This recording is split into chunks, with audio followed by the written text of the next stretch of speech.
Hey guys, tonight we're stepping into the steamy, noisy, strangely delicious world of ancient Rome, right into the heart of its bustling snack culture. Imagine the sun's just barely dipped behind the red tile roofs of a Roman insula, and the air is still thick with the scent of roasted garlic, warm olive oil, and the faint tang of fermented fish sauce drifting from a vendor's cart. You walking, well, more like carefully dodging, between togas and tunics as everyone elbows toward their evening nibble.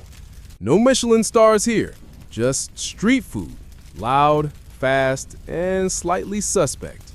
You pass a one-room tavern with smoke curling out into the alleyway.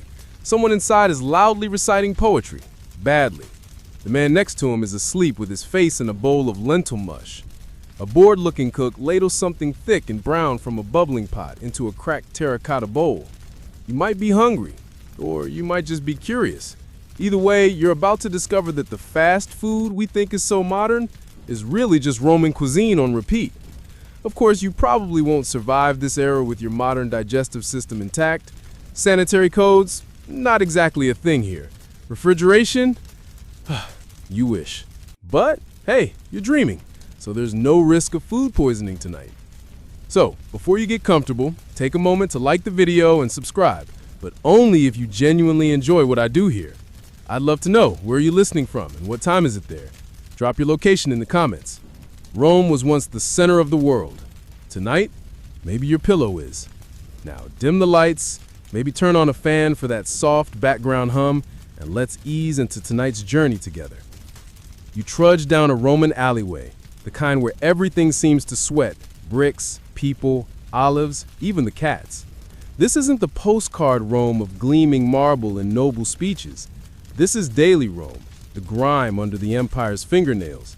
And you're not headed to a banquet with senators and wine that costs more than a goat. You're headed to the places where real Romans eat. Fast, cheap, standing up. Because while the patricians dined in marble atriums with reclining couches and harp music, the rest of Rome, by far the majority, ate on the go. You see, most Roman homes didn't even have kitchens, especially the cramped apartments in multi-level insulae, where one cooking fire too many could burn the whole block down. So, naturally, the people turned to the streets. And what streets they were. You step carefully to avoid a puddle of something unidentifiable. Above your head, laundry stretches between buildings. Somewhere nearby, a vendor bangs two pans together, not as a cooking technique, but as advertising. His stall is just up ahead, a low stone counter built into the front of a crumbling structure, with painted signs showing steaming dishes and grinning customers. Exaggerated, of course. Those bowls are suspiciously clean in the paintings.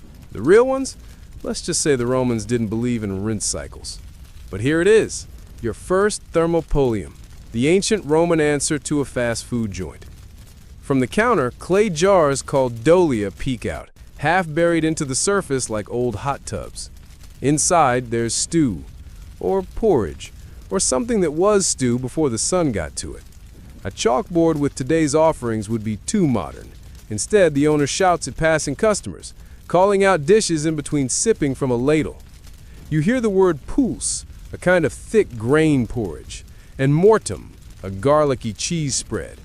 Also garum, which is, well, fermented fish sauce. You'll be hearing a lot more about that one later, whether you want to or not. You stand there for a moment, soaking in the scene.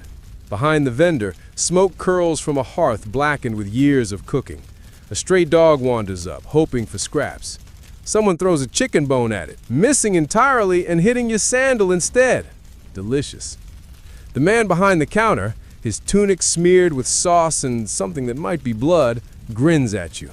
He waves a crust of bread in your face, then gestures to the steaming pot behind him. You nod, and he dips the bread, hands it over, and charges you a single as. That's a small bronze coin. You realize with vague unease that you're not sure where he dipped the bread or what was in it. You take a bite anyway. It's shockingly good. Warm, soft inside, slightly crunchy on the crust, and soaked in something spiced with cumin and lovage. There's a hint of vinegar, a trace of fishiness, and more salt than you've had in a week. You're probably retaining water just standing here. A pair of teenagers shove past you, clutching handfuls of stuffed dates and laughing. A woman in a headscarf leans against the wall with a clay cup of wine in one hand and a handful of olives in the other. Overhead, a pigeon lands on a ledge and immediately regrets it thanks to the smell. This is Rome, at dinner. Not refined, not elegant, but alive.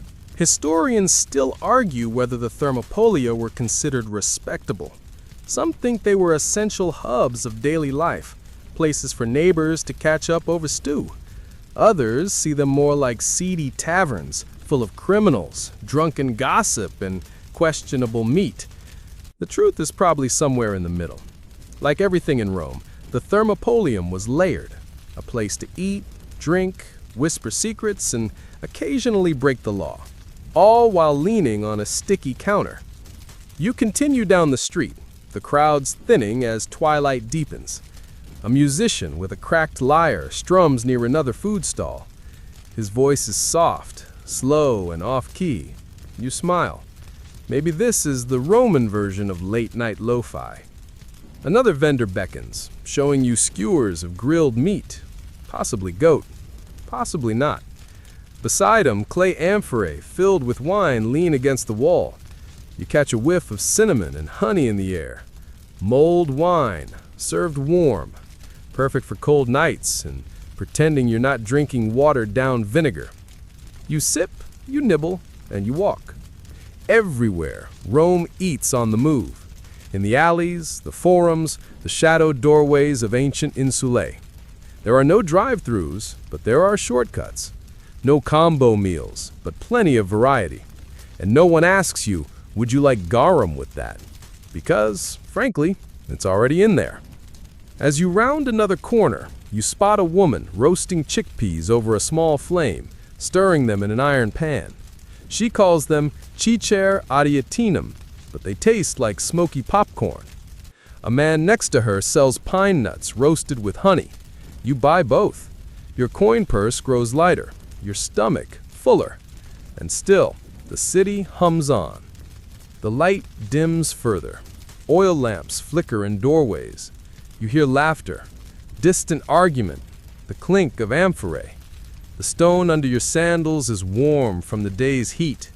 The scent of bread, spice, smoke, and sweat lingers like a second skin. And as your eyes begin to feel heavier, you realize something odd. For all the chaos, the smells, the questionable hygiene, there's something comforting about it all.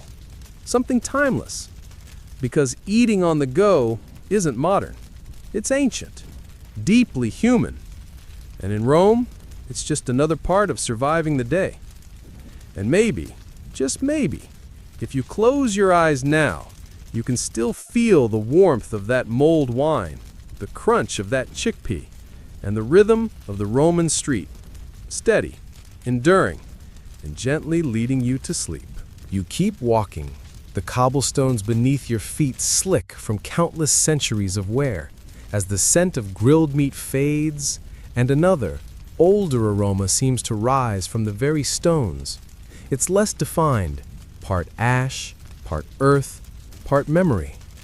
Because before these Roman alleys overflowed with chatter and chickpeas, there were other streets, older streets, streets made of sand and mud brick, winding through the world's first cities. And even back then, people were snacking. You wouldn't expect it, perhaps, but the origins of fast food are not uniquely Roman. Long before emperors wrapped their togas in self-importance and peasants gnawed salted fish with one hand and dodged donkey carts with the other, ancient civilizations had already laid the groundwork for food on the go. So now, gently and with no great hurry, your dream floats backward, beyond Rome, beyond the Republic, beyond the myths of twins and wolves, and settles softly in Mesopotamia. You find yourself wandering a street in around 2000 BCE. It's early morning. The air is warm already. Merchants are just opening their stalls. The scent is subtle.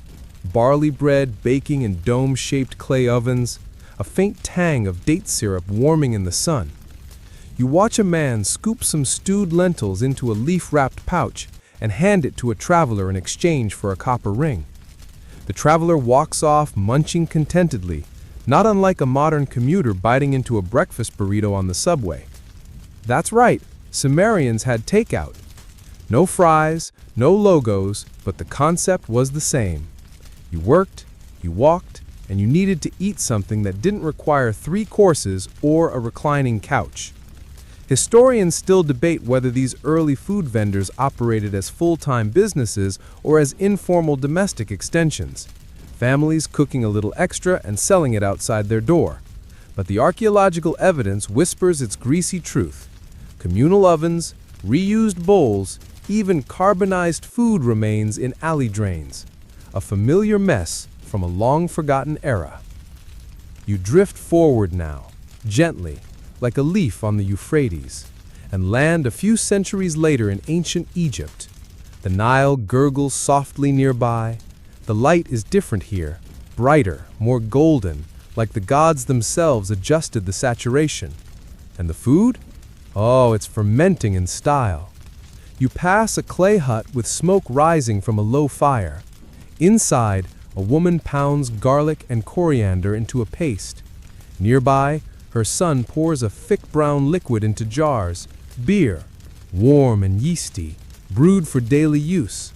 Beside it, broad, flat loaves of emmer wheat sit cooling on a reed mat.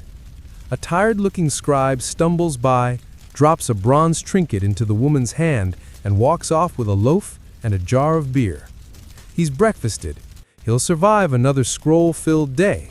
And just like that, you realize food to go is older than writing, older than coins, older than roads. In fact, the invention of bread and beer, portable, affordable, filling, may have been the reason permanent cities emerged in the first place. You don't settle down unless there's something decent to eat.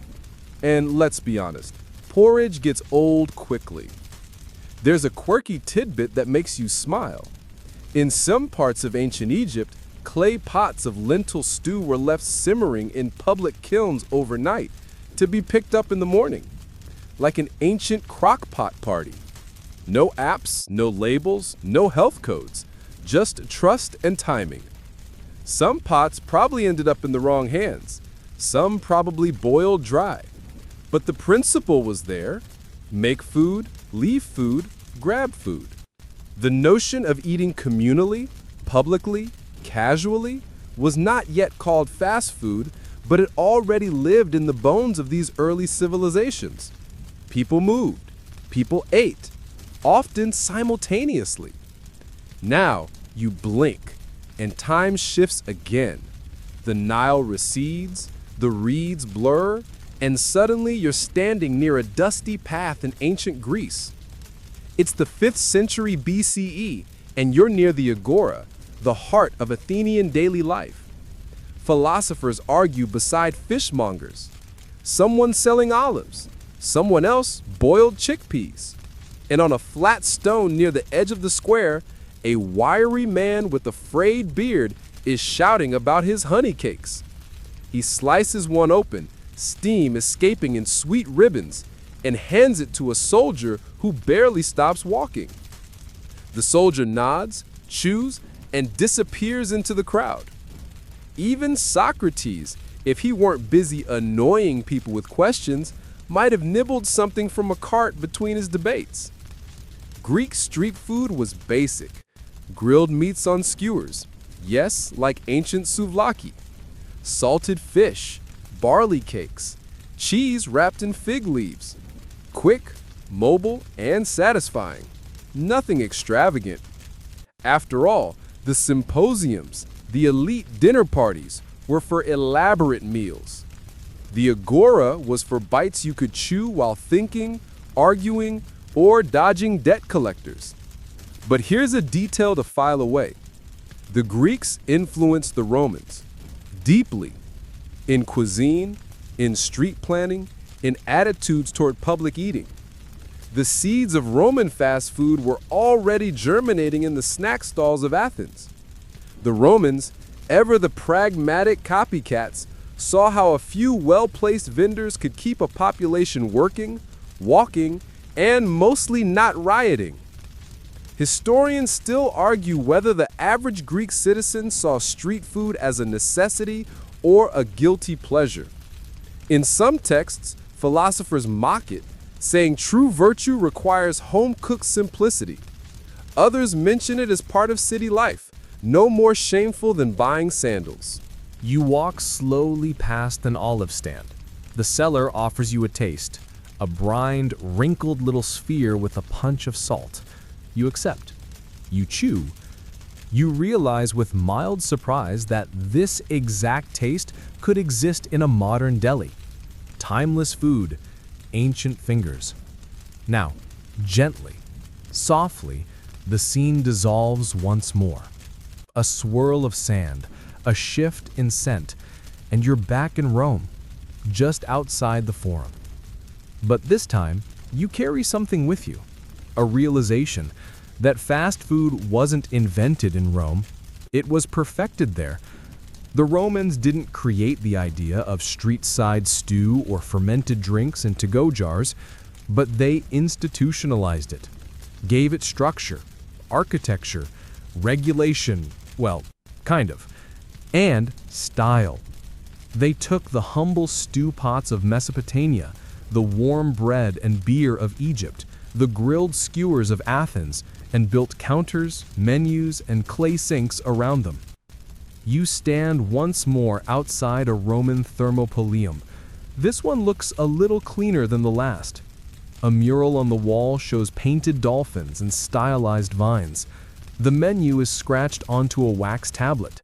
You recognize a few items: lentils, olives, sausages. Also, snails. Roasted, seasoned, and available by the dozen. A Roman man beside you mutters that they're a delicacy. You're not sure. They look like chewy regrets. Still, you can't help but admire the continuity. For thousands of years, humans have wandered crowded streets, hungry for something cheap, quick, and warm. For a bite they don't have to cook themselves. For a moment of flavor between the pressures of life. Fast food, you now realize, is not a modern invention. It's an ancient comfort, a cultural backbone, a greasy, fragrant thread woven through all of civilization. And here in Rome, it's about to reach its golden age.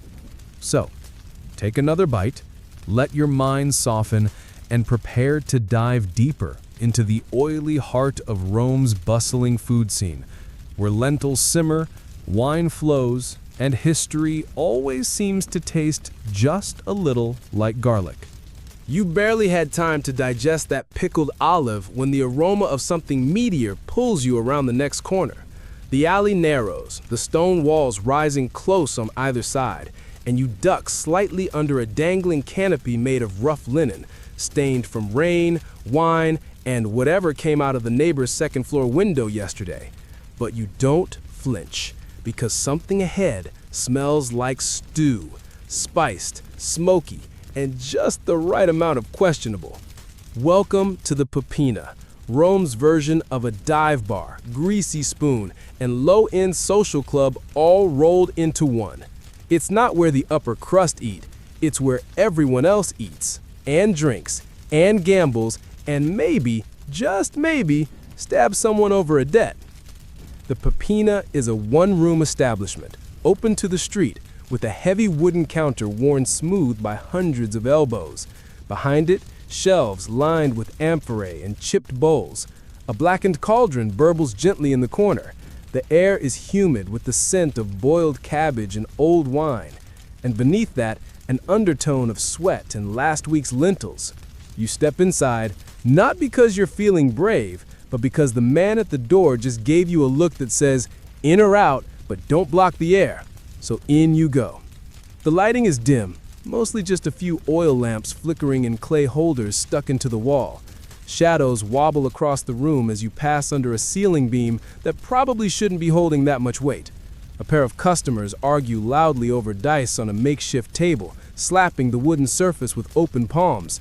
One of them shouts something about Venus Victrix. Apparently, he thinks the goddess of love is also his personal good luck charm. She isn't. You make your way to the counter, where the Popina's keeper, or Kaupo, eyes you with mild curiosity. His tunic is hitched up above the knees, tied tightly with a belt to avoid stew stains. One of his sandals is broken, flapping slightly as he moves, but he walks with the confidence of a man who knows that he controls the only hot meal on the block. He doesn't greet you. Romans didn't waste time with unnecessary pleasantries in these places. Instead, he gestures with a clay spoon to a bubbling pot behind him. You peer over the edge. It's ambiguous. Thick, brown, a little greenish in places. Floating in it are hunks of something fibrous. Could be cabbage, could be tripe, could be last Tuesday's regrets. You nod anyway.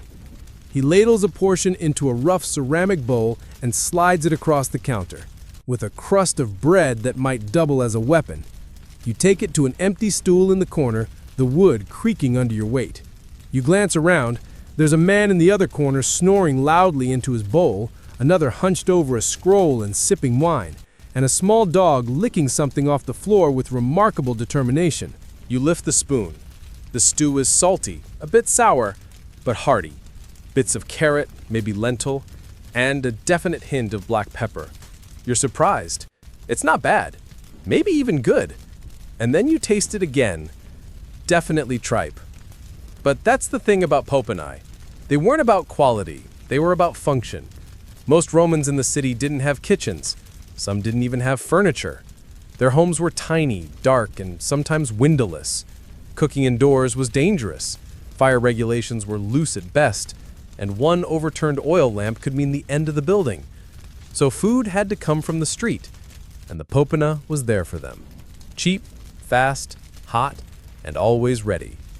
Popinae sprang up everywhere, in cities, in towns, even along dusty roads and near military outposts.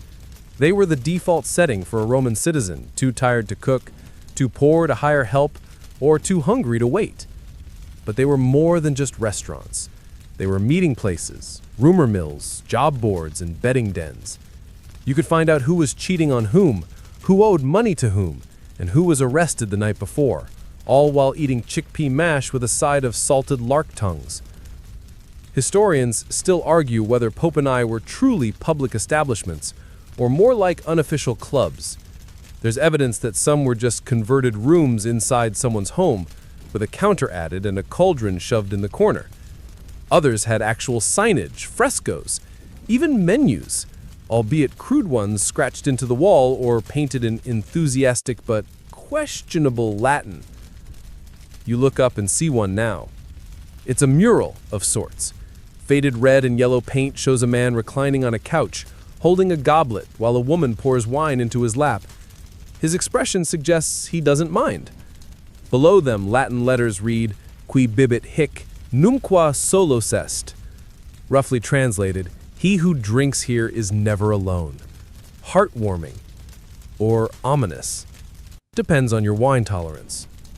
A quirky detail catches your eye. Behind the counter, tied up with string, are two tiny clay tokens. One shows a cup, the other a loaf of bread. These were tesserae, small tokens sometimes given to regulars, possibly for credit or discounts. Loyalty programs, Roman style. There's more laughter now. The dice game has resumed. A third man has joined wearing a tunic so filthy it could stand on its own. He slaps a coin onto the table with flair and announces that he's betting it all on Mercury's favor. The others groan. You sense a story there. One of them glances at you. Your first time here? He says, his voice rough with wine and smoke. You nod slowly. He raises his goblet and mock salute. Then pace yourself. The stew gets stronger the deeper you dig. You laugh quietly. Then you notice his cup has no handle. Just a chipped rim and a stain that probably predates Julius Caesar. It's getting warmer in the room. Someone throws another log into the hearth.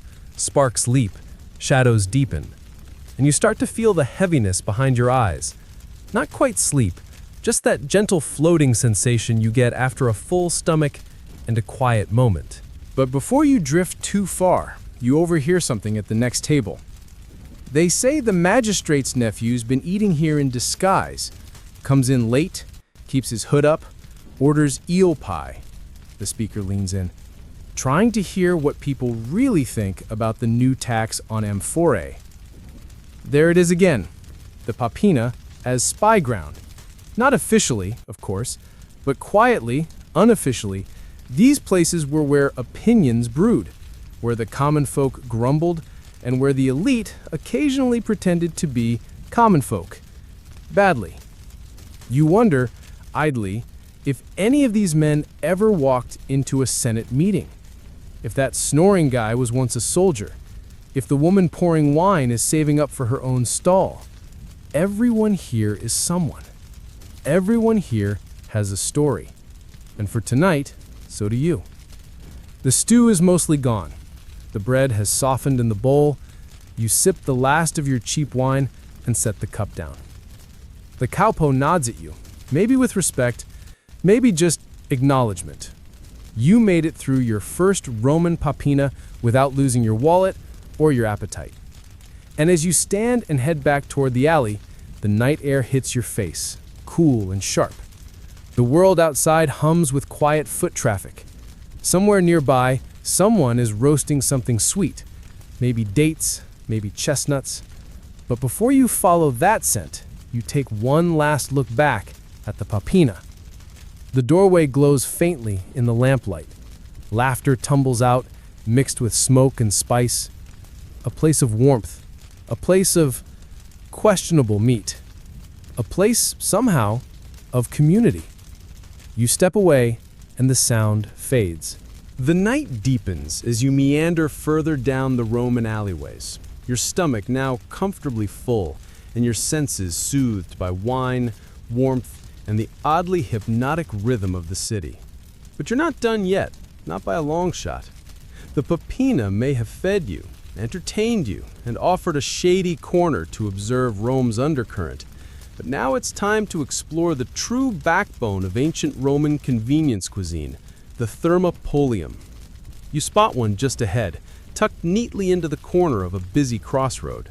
There's no door, no sign swinging on a hinge, no neon declaring open late. Instead, it's a wide-open, stone-fronted counter facing the street. You pause just short of it, blending in with the stream of passers-by, a soldier in dusty boots, a woman balancing a clay amphora on her hip, two noisy children chasing each other with sticks. The air is dense with mingling aromas, warm oil, cooked grains, maybe something slightly charred, comforting in a very Roman way. You approach the L-shaped stone counter, its edge worn smooth by years of elbows and coins. Embedded in it are round openings, dolia, those sunken clay storage jars that hold everything from lentil stew to spiced wine. Some are sealed with terracotta lids, others remain open, their contents steaming faintly in the night air. A middle-aged man stands behind the counter. His tunic is clean, surprisingly, and he moves with the easy rhythm of someone who's ladled soup into 10,000 bowls. He sees you eyeing the dolia and gestures with a wooden spoon. No words needed. You point to the jar closest to you. He removes the lid and stirs the contents, something thick and yellowish bubbling with quiet enthusiasm. Barley and lentils maybe, thickened with a bit of honey and vinegar. You nod, and he ladles it into a small bowl with practiced grace. For an extra ass, he throws in a piece of fish. You don't ask what kind. You know better by now. You lean against the wall nearby, cradling the bowl in your hands. The texture is grainy but filling, and the vinegar gives it a brightness that makes you blink. There's a reason thermopolia were everywhere, over 150 of them in Pompeii alone, according to excavations. The fast food model worked. Romans wanted hot meals without hassle, and thermopolia delivered, literally and figuratively. They weren't restaurants, they were counters, windows into kitchens. Sometimes the kitchen was just a back room. Sometimes it was a shared space used by multiple vendors. Either way, customers didn't enter. They walked up, pointed, paid, and moved on. Historians still argue whether thermopolia were regulated or not. Some inscriptions suggest licenses, Others imply a more casual setup. There's even evidence that some were run by freedmen or foreigners, turning food service into one of the few economic ladders available to those without elite connections. What's undeniable, though, is their popularity. You look around, the crowd ebbs and flows like the Tiber. A young couple shares a plate of fried dormice, dipped in honey and sprinkled with poppy seeds. Don't look too closely. A pair of merchants stand further down the counter, slurping from their bowls while discussing shipping delays on grain deliveries from Egypt. A girl, maybe 8 years old, sneaks a sip of wine from her father's cup when he turns to answer someone behind him. The Thermopolium is alive. Less theatrical than the Popina, more efficient. It serves all walks of life, except maybe the ultra-wealthy, who would never dream of standing in the street holding a bowl like a common pleb. Unless, of course, they were in disguise. You're starting to suspect that's more common than anyone admits. You take a bite of your stew and look up. Painted on the wall beside you is a faded fresco. A grinning man holds a tray of food in one hand and a cup in the other. Above him, red letters proclaim something like, "Here there is joy and warmth." Cheesy, but sweet. It's marketing, ancient style. There's even a little shelf built into the wall nearby where customers can rest their bowls if they don't want to hold them. One man uses it to balance his dish while tying his sandal. Another places a candle there, its flickering light making the lentils shimmer like gold. You think for a moment about Pompeii, the city frozen in time by Mount Vesuvius. It's because of that terrible event that we even know how detailed these Thermopolia were. Archaeologists found counters intact, dolia still sealed, even food remnants preserved in carbonized form. In one, they discovered traces of snails, fish bones, and ground fava beans. A full menu, flash fossilized. There's something quietly beautiful about that. The idea that a lunch counter, the most ordinary thing in the world, could become an artifact of history. Not a statue, not a scroll, a lunch counter. As if the universe decided to remind us that everyday hunger is as timeless as any emperor's ego. A soft voice breaks your reverie. It's the vendor. He offers you a slice of something wrapped in fig leaf. You accept. Inside is goat cheese, lightly aged and slightly sour with herbs crushed into it. You nod appreciatively. He smiles. You wonder how many languages he speaks. Probably enough to sell food to anyone who passes. A quirky detail stands out now. The vendor's helper, a young boy no older than 12, has a small bell tied around his wrist. Every time he moves, it jingles faintly. Not by accident. That bell lets customers know when new food is ready. It's a low-tech kitchen timer meets marketing strategy. You chuckle. The boy glares at you. Clearly, he takes his job very seriously. There's another sound now, closer. Metal scraping on stone. You turn to see an elderly man sharpening a small knife against the edge of the counter. Not menacingly. He's preparing to slice bread. His loaf is enormous, dark brown, and still warm. He cuts it into strips and dips one into a bowl of something reddish. Wine sauce? Spiced oil? Blood pudding? You decide not to ask. A woman walks by carrying a stack of stacked clay plates. She's humming under her breath, a tune you don't recognize. She nods at you, then disappears into the back of the shop. Probably part of the family. Thermopolia were often family-run, passed down from parent to child. You could earn a steady living feeding the neighborhood if you kept your prices fair and your stew thick. Historians have found price lists scratched into walls, graffiti that served as informal menus. One such list included pulse with lentils, 1 as, chickpea mash with garum, 2 asses, cup of wine, 1 as, bread, half loaf, half as. Simple, accessible, and just enough to get you through the day without collapsing during your shift carrying marble slabs across the forum.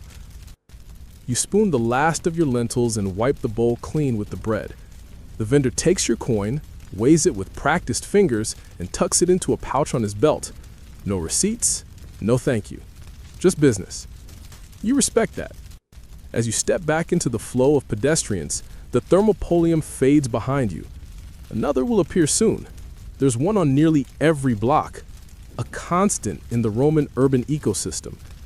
And you can't help but admire it, how efficient it is, how egalitarian, how rooted in daily life. It isn't glamorous, it isn't luxurious, but it works. And sometimes, when your sandals are worn and your stomach is loud, that's all you really need. The Roman thermopolium isn't trying to be anything more than what it is: a hot meal, quickly served, eaten with strangers, and forgotten by morning. Except, you won't forget it. Not tonight, not in your dreams. Because somewhere, even now, the Dolia still steam. Your walk resumes, slower now, your pace softened by stew and steam, by fig leaf-wrapped cheese and flickering lamplight. The streets of Rome don't sleep, not entirely. There's always someone eating, always someone selling, always the gentle clang of pottery or the crackle of a brazier. You move with the crowd again, following your nose more than your eyes. And tonight, your nose is pulling you toward the heart of Rome's menu, the greasy, smoky, garlic-scented essence of what Romans really ate on the go. Fast food, after all, is only as good as its ingredients, and the Romans, bless them, had very particular tastes when it came to dining in the streets. What they lacked in refrigeration and food hygiene, they made up for in boldness, in spice, and in an unapologetic love of sauces. You find yourself pausing outside another thermopolium, not unlike the one from before, but this one is more elaborate. There are colored frescoes on the outer wall, depicting trays of food so exuberantly painted that you suspect some artistic liberties were taken. A sausage curls on one plate like a sleeping snake. Another shows a bowl of what looks suspiciously like boiled fish eyes. You're intrigued. Or maybe just concerned. The vendor here is a woman, older, stern, her hair pulled back into a bun so tight it looks like it could crack marble. She stands behind a wide counter, her ladle moving with mechanical precision. Around her, assistants scurry like ants, one crushing herbs with a mortar and pestle, another stacking flat loaves onto a cloth-draped tray. The air smells of roasted fennel and charred onion. You approach, and she squints at you. Then, without a word, she slaps down a small wooden tray in front of you. On it, 4 items, clearly intended to be sampled quickly and not questioned. You pick up a piece of sausage first, Lucanica, named for the region of Lucania. It's rich, greasy, and heavily spiced with pepper, coriander, and fennel seeds. The casing snaps satisfyingly between your teeth. It's not elegant, but it's undeniably satisfying. Romans loved these sausages. They were cheap, portable, and shockingly easy to mass produce. A favorite among soldiers, travelers, and kids who'd trade anything for a bite. Next up, a small mound of what looks like mashed chickpeas. You taste it and blink. Garlic. Lots of garlic. Also vinegar and lovage, a pungent herb that seems to appear in half the dishes here. This is Caesar mash. Think of it as proto-hummus, but angrier. Served warm, not cold. It coats your tongue and demands attention. The third item is a small fried fish, whole, tiny bones, head, and all. You crunch carefully. It's salty, almost metallic, but the vinegar bath it must have soaked in helps. A bit of dill, too. This is red mullet, often eaten fried and whole by people who didn't have time or cutlery to do anything fancy with it.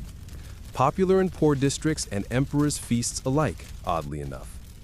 And finally, the sauce. Or more accurately, the garum. You've heard whispers, you've smelled hints, but now you're face to face with a small clay dish holding a syrupy brown liquid that glistens in the light like wet bronze. You lean in. The smell hits you like a fish market that's been baking in the sun too long. But there's something else beneath that funk. A deep, savory promise. You dip your bread, you bite, and there it is. umami. Ancient, fermented, unapologetic. Garam isn't a sauce so much as an experience. Made from fish intestines, left to rot in brine, then filtered and bottled, it was used in almost everything. Rich or poor, soldier or scholar, everyone splashed garam on their food like it was olive oil. Some recipes even call for garam mixed with honey and wine. Sweet, fishy wine. You're trying not to imagine that right now. Historians still argue whether garam was universally loved or just universally tolerated. Some sources claim people went mad for it, trading jars across the empire like treasure. Others hint that it was more of a necessity, adding flavor to otherwise bland food. But there's no debate about its reach. Garam was everywhere. In Rome, in Gaul, in Hispania, even in Britain.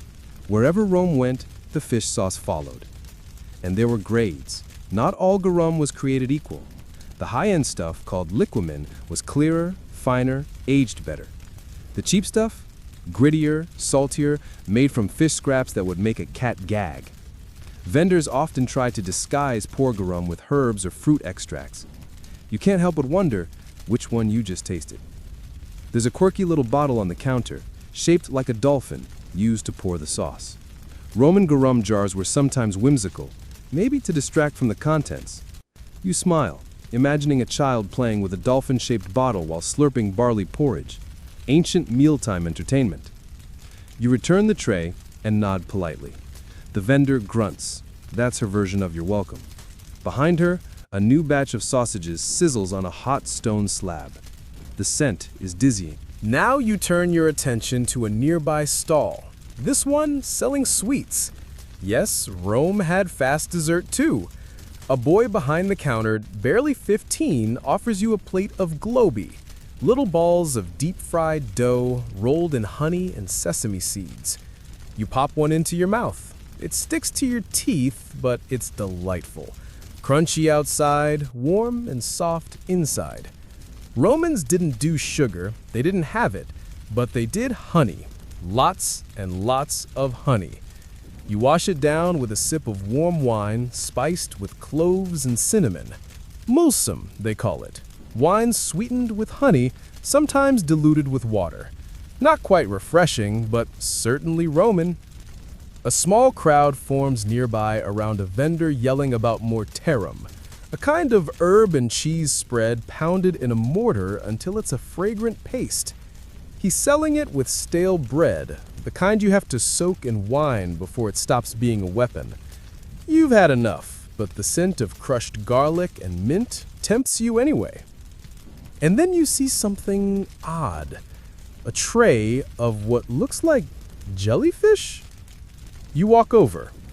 A woman in a red tunic lifts one up with wooden tongs, slices it thinly, and lays it on a leaf. She sprinkles it with vinegar, black pepper, and chopped herbs. You stare. She grins. You blink. You walk away. Maybe next time. But here's what you're starting to understand. Roman food was bold. It didn't shy away from flavor, or texture, or smell. It embraced them. Fast food wasn't just convenient, it was an adventure, a culinary roll of the dice. And the people loved it. Workers ate it leaning against columns. Children ate it crouched in doorways. Politicians, when they thought no one was looking, snuck out for a cup of cheap wine and a honeyed nut cake. The food was diverse, accessible, and surprisingly modern in its rhythms. Historians sometimes try to romanticize Roman dining, long banquets, courses served by slaves, debates under ivy-covered pergolas. But most Romans weren't dining like that. Most Romans were eating sausage from a paper-thin tray, drizzling garum over barley and burning their tongues on fried chickpeas served too hot. And in that, perhaps they were more like us than we care to admit. As you walk once more into the night, your tongue tingling with garlic, pepper, and memories of fermented fish, you feel full, not just in the stomach, but in the soul. You've tasted the past, not the polished marble of museums, but the hot, noisy, flavorful life of people just trying to get through the day. And tomorrow, you suspect, you'll be back for more. The moon has shifted just slightly above the rooftops now, casting long shadows along the alleyways. The buzz of the evening crowd hums more softly, mellowed by full bellies and slowly emptying wine cups. You follow a curve in the street that seems to lead away from the foot traffic and straight towards something quieter. Not less important, just a bit overlooked. You arrive at another thermopolium, this one less crowded, tucked into the base of a crumbling apartment block. The building leans slightly to one side, as if exhausted by the years. The stone counter is still intact, though weather-worn. A flickering oil lamp throws dancing orange light across the surface, illuminating the open mouths of several dolia, those deep clay-lined vats sunk into the counter. They sit there like sleeping giants, their wide circular openings revealing the silent heart of Rome's food-on-the-go system. This is what you've come to see tonight. Not the food itself, but the tools of the fast food trade. The storage, the setup, the behind-the-scenes details that made ancient Roman convenience possible. You lean on the cool stone counter and peer into one of the dolia. Inside is the dreggy remainder of something thick and beige, barley mash, perhaps, gone cold and sticky. In another, there's a dark liquid with oil pooled on top, reflecting the lamp in a broken golden sheen. Possibly stew, possibly wine, possibly both. Each dolium is built right into the countertop, partially embedded for stability and insulation. The Romans weren't just improvising here, they had a system, a form of ancient mise en place. Hot dishes went into heated dolia, which were often warmed by small fire pits underneath, or nestled within a stone base that absorbed the day's heat. Cold foods stayed in the shade or in separate containers. Wine was often mixed right in the dolium itself, diluted with water, spiced, sweetened, or sometimes just left to settle and clarify. You imagine a vendor beginning his day, hauling pots up from a basement, ladling contents into the dolia, lighting the fire beneath the counter, setting out a handful of wooden bowls, wiping the counter with a cloth that hasn't been truly cleaned since Tiberius was a teenager. It's easy to overlook how much infrastructure even a simple Roman food stall required. It wasn't just a pot and a smile. There were layers, sourcing ingredients, preparing sauces, storing them without refrigeration, reusing bowls and amphorae, navigating coinage, dealing with thieves, appeasing hungry customers, and all without plastic wrap, stainless steel, or a health inspector. Historians still debate whether Thermopolia and Popeni had formal supply chains. Did vendors buy from centralized markets, or did they rely on informal neighborhood networks? Did bakers deliver to food stalls? Were there standard spice sellers and wine dealers for every district? The records are vague, but one thing is certain: the logistics were a nightmare, and yet, somehow, Rome ate. As you run your fingers along the rim of one dolium, your eye catches something curious. A small, decorative mosaic set into the front of the counter. It's not grand, just a tiny black and white pattern showing a fish leaping over a wine jug. A joke? A signature? A bit of flair? You smile. Even in a world of fast food, someone found time to add a little art. The counter itself is stone, volcanic rock perhaps, or concrete faced with plaster. Durable, easy to clean, or at least to scrape. You can still see knife marks along one edge where someone chopped onions or fingers long ago. The groove in the middle, worn by repeated scraping, suggests hundreds of meals prepared right here, maybe by the same hands, over many years. Beside the counter, you notice a narrow shelf holding a stack of clay bowls. None match. Each is chipped in its own unique way. Rome didn't do disposable dinnerware. If your customer broke a bowl, you added a few extra asses to their bill. If they didn't return it, you remembered their face. You reach out to lift one. It's heavier than it looks, unglazed, the bottom scratched from years of rough stone counters and impatient hands. Inside, there's a dark ring where wine or garum once pooled. The texture is gritty, like the city itself. Behind you, a voice murmurs softly, You turn and see a vendor, possibly the owner, emerging from a side door. He's wiping his hands on a cloth, face tired but kind. He nods at you, then shuffles toward the dolia. He lifts one lid, stirs gently, and sniffs. The action is half check, half ritual. Satisfied, he reaches for a jar of herbs and sprinkles something green and brittle into the pot. He doesn't say a word. You watch him move, practiced, methodical, not rushed. There's a rhythm to it, like a street-side dance. The tools of his trade are all around him: a long-handled ladle, a wooden spoon, a small knife, a clay pot of coarse salt, a jar of oil sealed with wax, and a mortar filled with something pungent and reddish. One by one, he checks his dolia. He wipes the counter. He pours wine from a skin into a jug. It's not glamorous, but it's efficient, intimate, like watching a musician tune their instrument before a performance. The morning crowd will arrive soon. He has to be ready. You notice, too, the details of the decor around the thermopolium. Romans believed in dressing up even the ordinary. Faded frescoes run along the upper wall, scenes of food, sure, but also mythology. A satyr with a wine jug, a rooster chasing a snake. One shows Bacchus asleep on a donkey, holding a loaf of bread like a teddy bear. It's absurd. It's perfect. Was it meant to attract customers? Or was it simply an owner's way of saying, this is more than just stew, this is culture? A quirky touch catches your eye near the entrance. A small wind chime, made of bronze spoons dangling from a bent forked rod.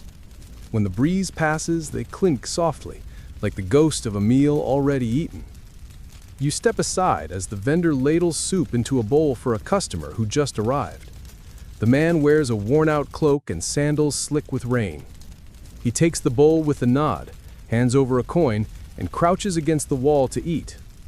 There's no judgment, no performance, just food and silence. That might be the most Roman thing of all. And then you realize something else. This whole setup, the dolia, the counter, the tools, the decor, wasn't just practical. It was permanent. Unlike modern food trucks or pop-up stalls, a Roman thermopolium was built to last, carved into the city's walls, part of the block, anchored by stone and habit. It didn't move. It didn't evolve. It just kept serving lentils, wine, and warmth, day after day, year after year, emperor after emperor. Some of these stalls stayed open for decades, generations. A child might grow up sneaking bites from a thermopolium, then someday run one themselves. Their children might decorate the same counter with new frescoes, or fix the same dolium lid when it cracked. There's something deeply comforting in that, a kind of edible continuity. You glance back one last time as you begin to move on. The vendor has returned to his back room, the customer still hunched over his soup. The dolia rests quietly, lids steaming. The counter waits for morning. And you, your sandals whispering against the street, carry the memory of it forward.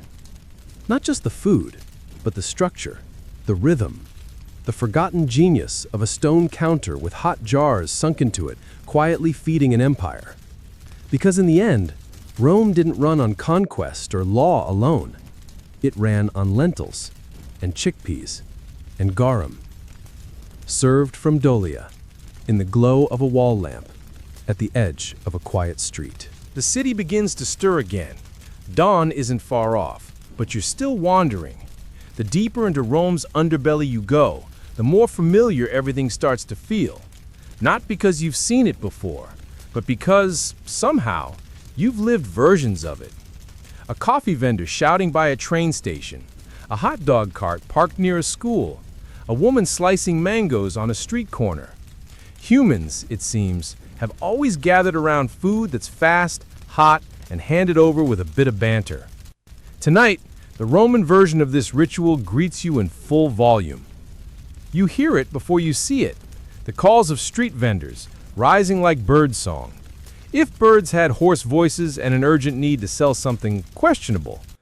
As you turn down another narrow lane, The sound envelopes you completely. Clinking knives, wooden spoons tapping on pots, voices bouncing off stone. Rome isn't just about food, it's about the music of food commerce. You pass the first stall.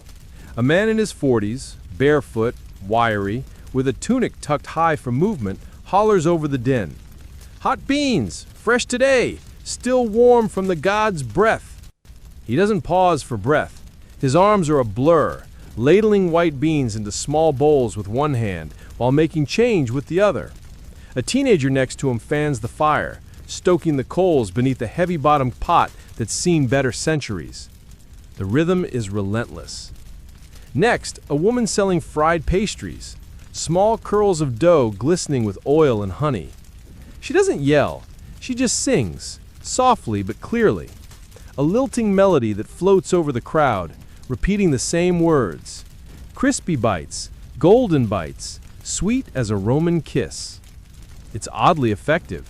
3 people stop without even meaning to. You begin to understand something. This isn't just selling, it's performance. Vendors learned that shouting alone wouldn't cut it. They developed rhymes, chants, and slogans to draw attention. Some even had catchphrases. Others used crude instruments, gongs, bells, and clappers. The more inventive ones banged their knives together like cymbals or whistled through hollow reeds. You catch one man slapping the side of his soup pot in a rhythm so catchy it could be the summer hit of 75 AD. Historians still argue whether these vendor calls followed formal traditions or were just improvised street theater. There's evidence of standard market cries in Greek and Roman sources, predecessors to our modern jingle. Some cities even tried to regulate the volume of street cries. It didn't work. You stop beside a vendor selling pine nuts, roasted in a pan over open flame and tossed in honey. He lifts the lid dramatically to let the aroma waft toward the crowd, calling out, "Nuts for lowers, sweet for the tongue, and sweeter still for later." You raise an eyebrow. He grins, knowing full well he's walking the line of PG-13. Rome was noisy. That wasn't a byproduct, it was part of the experience. The food wasn't just about taste, it was about sound, energy, and engagement. Every vendor competed for your attention, and in the city of nearly 1 million people at its peak, you needed more than just good stew to stand out. You move along, watching the interplay. One vendor roasts chickpeas, shaking the pan with rhythmic flicks of the wrist. A second shouts out boiled eggs, dyed red from beet juice. A third hovers near a tray of diced fruit soaked in spiced vinegar, a surprisingly refreshing treat. He offers you a taste. You nod, chew, and blink in surprise. It's good. Tart, sweet, crunchy. As you stand chewing, a group of children runs past, their hands clutching pita-like flatbreads smeared with a reddish paste. You follow the scent and find the source, a vendor grinding garlic and herbs into a thick tapenade, spreading it onto warm loaves pulled from a stack wrapped in linen. You take one. It's warm, oily, and so garlicky that you may not need mosquito protection for days. Beside him, a woman sells warmed olives with citrus peel and coriander seeds. She scoops them into a leaf-lined basket and smiles as you pass.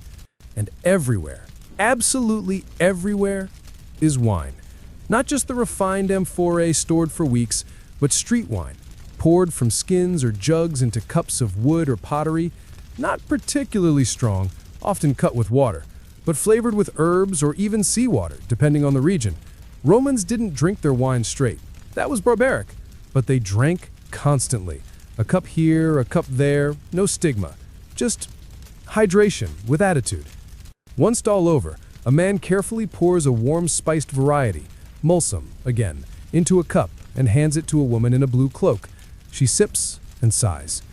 You wonder, idly, how many relationships started right here, in front of a food stall, over a shared plate of lentils or a sweetened date.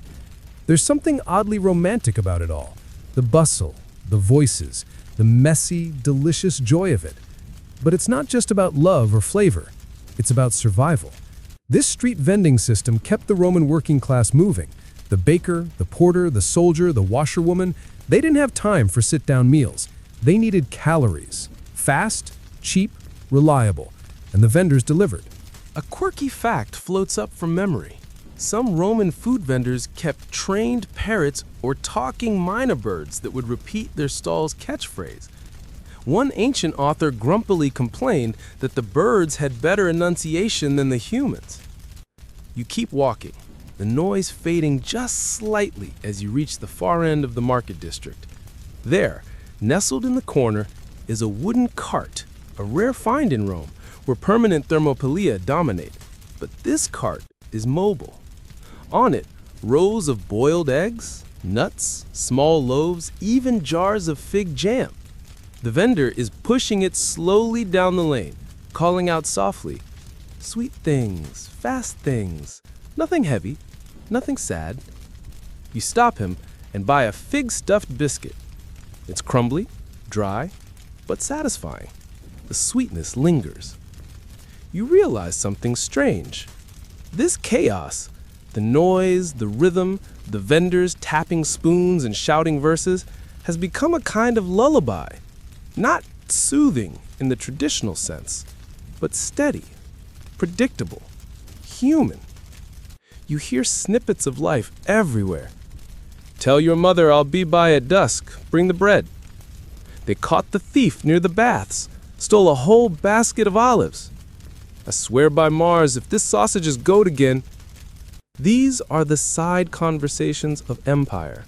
Not the speeches of emperors, not the edicts etched in marble, but the living, breathing noise of people trying to get fed, get paid, and get by. And Rome, in all its enormity, depends on them. This street vendor symphony is more than background noise. It's the heartbeat of the city. You stand a while longer, just listening. Not eating, not walking, just breathing it in. Someone strikes a pan 3 times to signal the stew is ready. A child laughs high and clear. A dog barks and chases a pigeon under a cart. And somewhere, just around the corner, someone's frying cheese with herbs you've never tasted. You don't even need to look. You know you'll find it. The sky is beginning to pale now. That cool blue-gray light just before sunrise spills faintly over the tops of buildings, turning terracotta tiles to soft pink and casting long, sleepy shadows across the cobbles. But Rome is still wide awake, especially here, where the lower classes, the city's countless workers, laborers, servants, and slaves are already lining up for their first bite of the day. You find yourself among them now, not as a senator or scholar, not as a time-traveling tourist, but as someone hungry, someone tired, someone standing at the edge of a food stall waiting for something hot to hit your bowl before you have to start hauling bricks, scrubbing marble, or sweeping some praetor's atrium until your back goes numb. This is where most Romans lived, not in villas, not in mosaic dining rooms, but in cramped insulae, multi-story apartment blocks made of wood, stone, and prayers. Many had no kitchens, no running water, not even proper staircases. Fires were common, so were collapses. If you were lucky, your building hadn't leaned too far to one side. If you were really lucky, the rats had moved next door. And so for food, you'd turn to the street, to the thermopolium on the corner, to the woman selling boiled grain under a sheet of canvas, to the man with the cracked pot of lentils steaming beside a pillar. The crowd here is different than the one you saw during the night. Quieter, less performance, more purpose. People here aren't lingering. They've got shifts to get to. The baker's apprentices, their faces streaked with ash. Dock workers with thick hands and thicker cloaks. Children with smudged cheeks carrying bundles for laundry shops. One girl already has a streak of garum on her tunic. You try not to imagine what she's eaten and how long it's been sitting in the dolium. At this hour, the dishes are simple, humble, and heavy. Pulse, a porridge made of spelt or barley, dominates the morning menu. It's thick, warm, bland unless doctored with oil or scraps of cheese. You line up like everyone else, passing a man snoring upright against a pillar, a chicken pecking at something best left unidentified, and finally reach the front where a woman, her hands floury and her apron dacked with use, doles out your scoop. She adds a splash of posca, a sour wine water vinegar mixture, for taste. It's shockingly sharp, but it cuts through the mush. You lean against the side of a stall, and take your first bite. It's not good, but it is fuel. And that's the point. For Rome's working poor, fast food wasn't indulgence, it was survival. Historians still argue whether these meals constituted a diet or merely daily calories. Nutritionally, they were often decent. Grains, legumes, a bit of fermented fish sauce for protein. But the monotony wore on you. Day after day of barley, beans, and cabbage. If you were lucky, a few scraps of meat, maybe a boiled egg or a pickled radish. Maybe, on feast days, a bit of fried dough with honey. But even when the food was plain, there was ritual in the meal. The same vendor, the same stall, the same cup of warm wine to start your day. And if you had a few extra coins, maybe a second helping, maybe something fried. A group of men beside you is spooning up lentil stew from a shared bowl. They eat in silence, the occasional grunt of approval or complaint rising like steam. One adds garum from a tiny flask. Another passes him a crust of bread. None of them speaks beyond that. The day hasn't started yet, and words are precious. And then there are the slaves, who outnumber free citizens in this part of the city. They don't always have coins. Sometimes they're sent by their masters with a clay token or a scrap of parchment indicating the order. The vendor reads it, nods, and ladles the food into a reused bowl, barely glancing up. You spot one slave, young, barefoot, waiting quietly with a folded cloth over his arm. The vendor sets the bowl into the cloth, and the boy wraps it with surprising elegance before trotting off toward the richer part of town. You wonder what the master is doing right now. Probably still asleep. Rome's food network was like an invisible web, connecting the rich and poor, the mobile and immobile, the free and enslaved. A senator might never set foot in a thermopolium, but his stew still came from one. Cooked, prepared, packaged by others. Tasted by no one but him. The flavors didn't change, only the spoons. You toss the last of your porridge with a piece of bread that's been steamed soft by proximity alone, and hand your bowl back. The vendor nods. You don't thank her. She doesn't expect it. You paid. That's enough. The next customer steps up. A man with a limp. Maybe an injury from the fields. Maybe just a lifetime of walking on stone. You step away from the stall and follow the slow trickle of early risers making their way toward the Forum Boarium, the cattle market. Here too they are vendors, selling off offal, tripe, kidneys and bones with meat barely clinging on. The butchers don't throw much away. What the rich won't touch, the poor turn into soup. And soup, that staple of every thermopolium, deserves a moment here. Not just the word, the reality. Roman soup wasn't some delicate consommé. It was thick, rustic, and unapologetically brown, made in enormous pots, bubbling all day, collecting flavor like a diary collects secrets. Vegetables, grains, cheap meat, and a lot of garum. Sometimes bread was stirred into the pot to thicken it. Sometimes wine dregs were added for depth. Sometimes it was just water, beans, and hope. But it fed the empire. Truly. You pass one stall where a woman is ladling out cabbage soup, the steam rising in soft clouds. She adds a pinch of coriander, not for flair, but to mask the bitterness. You remember reading that cabbage was a staple among the urban poor. Easy to grow, easy to boil, easy to keep down. Next to her, a man sells stewed onions, soft and sweetened with vinegar. It's a surprisingly popular breakfast. Sharp on the breath, yes, but who cares? Everyone stinks by mid-morning anyway. There's a quirky moment here. A customer complains that his onion is too soft. The vendor shrugs and replies, "Then bite your pride instead." The people around them laugh. Even in poverty, there is wit. And that's something you keep seeing again and again. Resilience. Not just hunger and need, but adaptation, resourcefulness, a joy that creeps into even the grimiest alleys. People flavoring their food with jokes when spices were too expensive. The smell of roasting chickpeas lures you onward. A small boy sits beside a brazier, turning them carefully in an iron pan. He doesn't speak, just scoops them into small clay cups as customers drop in coins. You buy a handful. Hot, crispy, with a bitter edge, perfect for chewing while walking. As you munch, you pass a family, mother, 2 daughters, and an older boy, all seated on the edge of a stoop, eating from a shared bowl. The mother dips a wooden spoon, feeds each child in turn, then takes her own bite. She's smiling. Not because the food is special, but because it exists. It's warm. It's shared. That's enough. You smile too. Because this right here is the core of Rome's greatness. Not its marble temples, not its military conquests, but its ability to feed a city of 1 million people with barley, beans, and ingenuity. Fast food wasn't a luxury, it was a lifeline.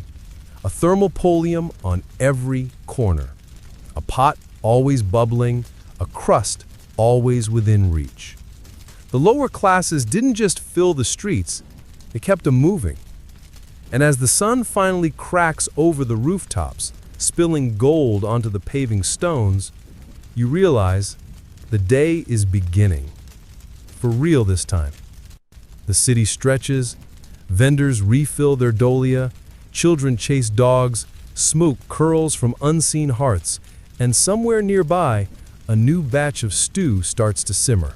As the Roman sun begins to assert itself over the skyline, spilling its soft amber light across roof tiles and narrow lanes, you find yourself drifting toward the clatter of sandals and the jangle of iron. The scent of early stew and smoke still lingers in your nostrils, but now another presence walks beside you. Not the weary laborer or the groggy vendor, but someone sharper, leaner, hungrier in a different way, someone armored.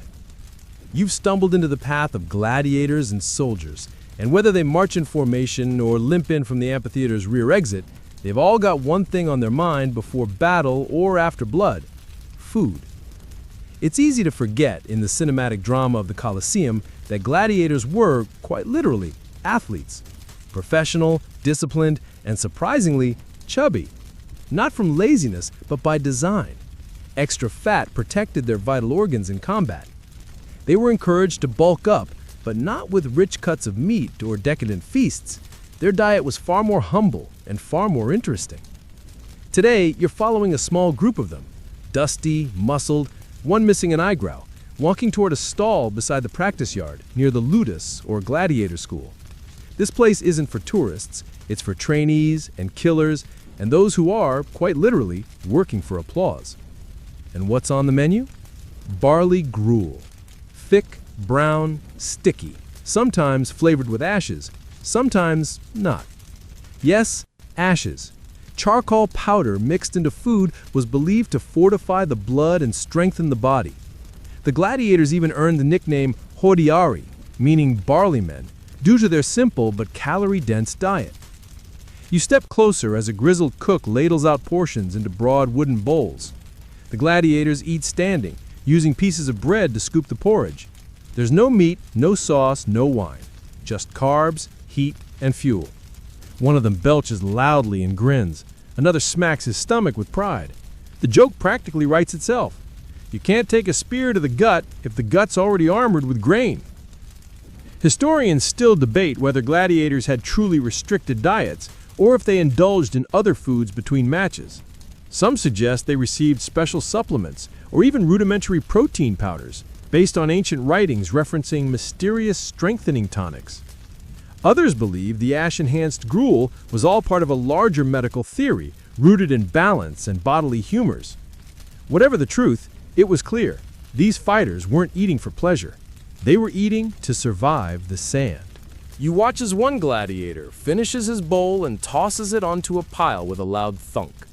Another takes a long drink from a clay jug, Pasca most likely, that ubiquitous sour wine vinegar mix again. The drink of soldiers in the lower classes. It rehydrated and disinfected.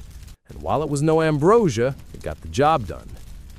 And speaking of soldiers, you decide to follow a small detachment of legionaries prepping for departure just outside the Porta Capena. Their red cloaks flick in the breeze. You count the glinting points of spearheads, the buckles on their packs, the dust on their sandals. These men are the Empire's spine, disciplined, methodical, and always on the move, which means they need fast food that travels. You wander toward a nearby Calpona, a kind of roadside inn and tavern serving travelers and military men alike. Less shady than a popina, but still earthy. Inside, the air is heavy with heat and cooking bread. Soldiers crowd wooden tables, slurping bowls of pulse, tearing hunks from flat loaves, dipping them in oil and herbs. Nothing fancy, but filling. Portable. On the tables are piles of something resembling hard, dry crackers, bucculatum, or Roman hardtack. A staple for marching soldiers, this biscuit was so dry it could survive a voyage, a campaign, or an accidental drop down a well. To eat it, you had to soak it in water, wine, or soup, or risk breaking a tooth. Sometimes even the veterans refused it unless properly softened. One soldier bangs his bucculatum against the table to demonstrate its near military hardness. Everyone laughs. He grins, dunks it in his wine, and chews with exaggerated slowness. Soldiers carried ration packs with them, usually a satchel containing grain, to be boiled later, hardtack, cheese, cured bacon if they were lucky, and a flask of pasca or watered wine.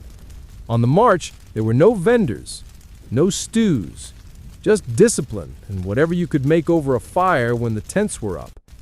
You watch as one soldier unwraps a small bundle of dried figs. He offers you one.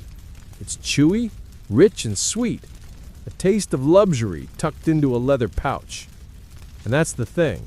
Soldiers and gladiators both lived lives of constraint, and their food reflected that. It wasn't about variety, it was about endurance. There's a quirky bit of trivia here.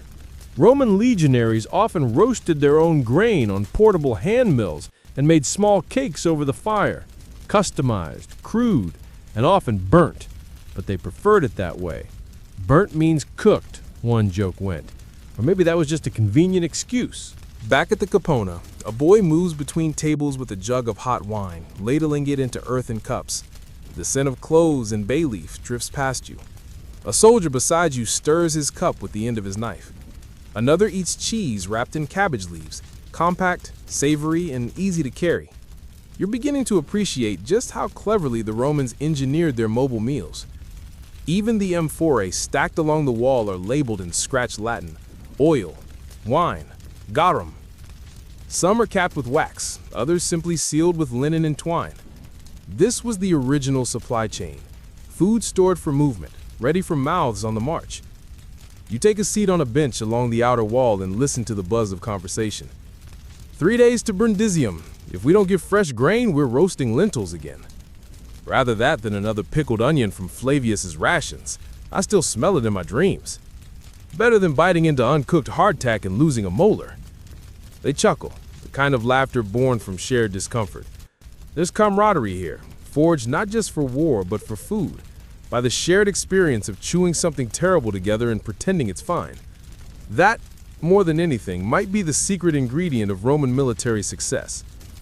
Outside, a vendor pushes a cart up the road toward the city gate, calling out in a sing-song voice, "Bread for the brave! Olives for marching men!" The soldiers jeer and cheer in equal measure, and a few toss him coins for last-minute snacks. The cart is small, but he's got dried dates, nuts, and even a jar of spiced chickpea spread. Fast food, soldier edition. You rise and stretch, feeling the warmth of the morning sun now brushing your shoulders. You've eaten with the workers, stood with the vendors, crouched with the gladiators, and leaned into the firelight with the soldiers. And everywhere, always, the food was simple, hearty, fast. Whether it was barley gruel thickened with ashes, or salted cheese wrapped in cloth, or sour wine from a shared cup, it was never about luxury. It was about fuel, momentum, movement. Rome did not pause to dine. It ate in stride. And as you follow the road back toward the city, watching the legion disappear into the horizon, you carry with you the taste of discipline, of strategy, of rations packed and pots stirred not for joy, but for the strength to keep going. The empire may have marched on sandals, but it was fed by porridge and hard bread, one spoonful at a time. You walk slowly now, your pace eased by the warmth in your limbs and the taste of dried figs still lingering faintly on your tongue. The city is fully awake at last. Doors creak open, shutters flap, brooms sweep dusty thresholds. Roman life begins with a flurry of ordinary motion. Laundresses bending over basins, apprentices carrying jugs, bakers checking the heat of brick ovens with a practiced palm. But beneath it all, like a silent engine running under the din of carts and conversation, is a force you've come to appreciate: the economy of fast food. Because while the aromas and rhythms of street cuisine may stir the senses, it's the numbers behind them that kept Rome fed, and, quite frankly, kept it from collapsing in on itself every other Tuesday. You find yourself walking toward the Forum Holatorium, Rome's ancient vegetable market. The morning sun paints the cobbled square in pale gold, and vendors have already set up rows of crates and baskets overflowing with garlic bulbs, onions, turnips, lentils, and heads of cabbage so large they could double as gladiator helmets. There's no shouting here, just low murmurs, the bartering of hands and coins and weight. Everything you see in stalls, from sacks of barley to bundles of leeks, will end up in stew pots by midday. And that means everything must be priced, purchased, transported, and taxed. Nothing escapes Rome's appetite for economic structure, not even the humble Thermopolium. You pass a man scribbling on a wax tablet, tallying purchases with the edge of a stylus. Another counts coins into a leather pouch, muttering under his breath as though reciting a spell. A woman holds up a wrinkled beet and sniffs it, then waves her hand dismissively until the vendor knocks off half an ass. An ass, of course, being the most common Roman coin in circulation, a small bronze disc, often bearing the face of whoever the empire hadn't overthrown that week. A simple bowl of porridge or spoon of lentils might cost 1 ass. Bread, half an ass, depending on the weight and freshness. Wine, watered down, might fetch an ass per cup. And if you had a few extra, perhaps you'd splurge on something grilled or honeyed. But even in fast food, inflation had its claws. Historians still argue whether the crisis of the 3rd century, with its spiraling coinage devaluation, directly impacted food vendors first, or if the Thermopolia simply adjusted silently, ladling thinner stew and slicing bread more sparingly. What's certain is that economic shifts hit the poor earliest, and in Rome, that meant more mouths relying on fewer lentils. You duck under a hanging cloth awning and find yourself in a stall where a man is selling olive oil by weight, not an amphora, but ladled from an enormous clay jar into customer containers. A scale sits nearby, delicate weights stacked beside it. A young assistant holds up a wax tablet. Yesterday's price was slightly lower. You watch a transaction unfold. An old woman buys just enough oil for her cooking, then haggles for a lump of coarse salt as well. The vendor smiles thinly. He can't lower the price, not when the last shipment of Sicilian salt was delayed by storms.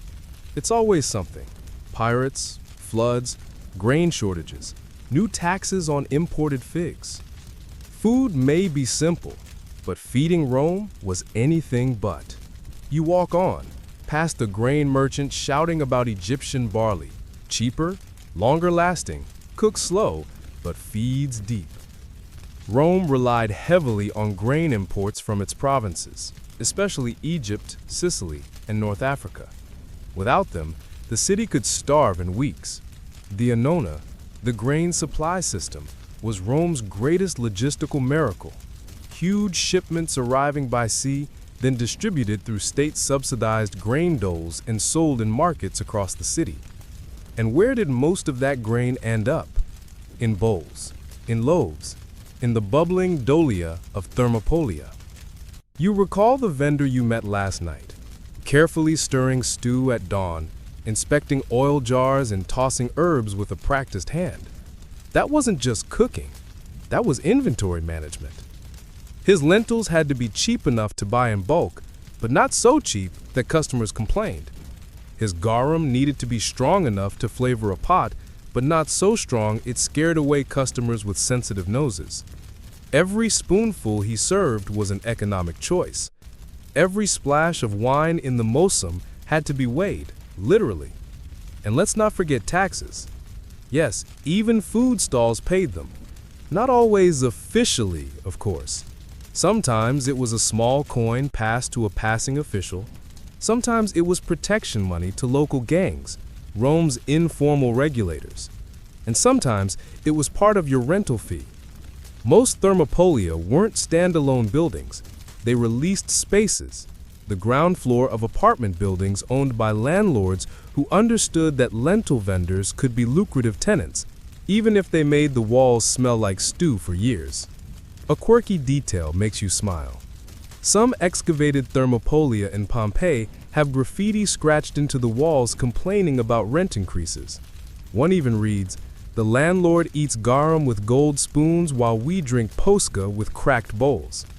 Economic resentment captured forever in bad Latin handwriting.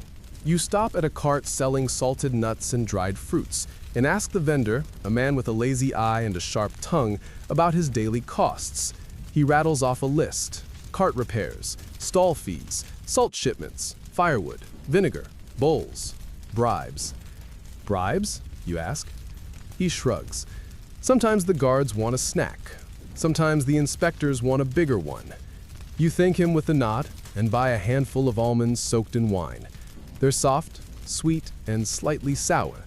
You chew slowly as you walk, considering the hidden costs of every bite. Even waste had to be calculated. The dolia were big but not infinite.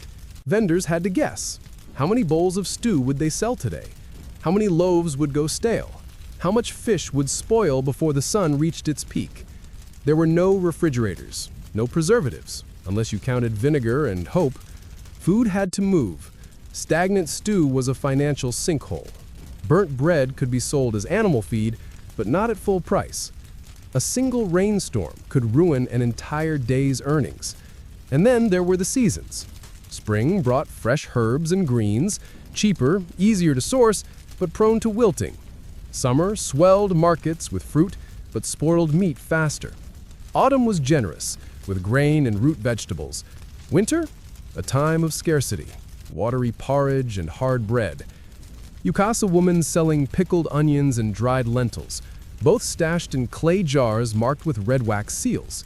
Shelf-stable goods, the ancient pantry. You ask her about profits. She laughs. "I'll tell you when I make one." You nod. It's the same in every time. And yet, despite all of this, Rome kept eating. Not just because it could, but because it had to. Feeding a city of 1 million meant planning, gambling, trading, and trusting that tomorrow's stew could be paid for with today's sales. The fast food you've tasted wasn't cheap because it was inferior. It was cheap because it had to be. Because workers needed calories, because vendors needed income, because Rome needed both to function. And somehow, it did. Through shifting coins and changing emperors, grain riots and garlic shortages, the food system of Rome survived. Held together by dolia, thermopolia, coins, curses, and the quiet math of ladles.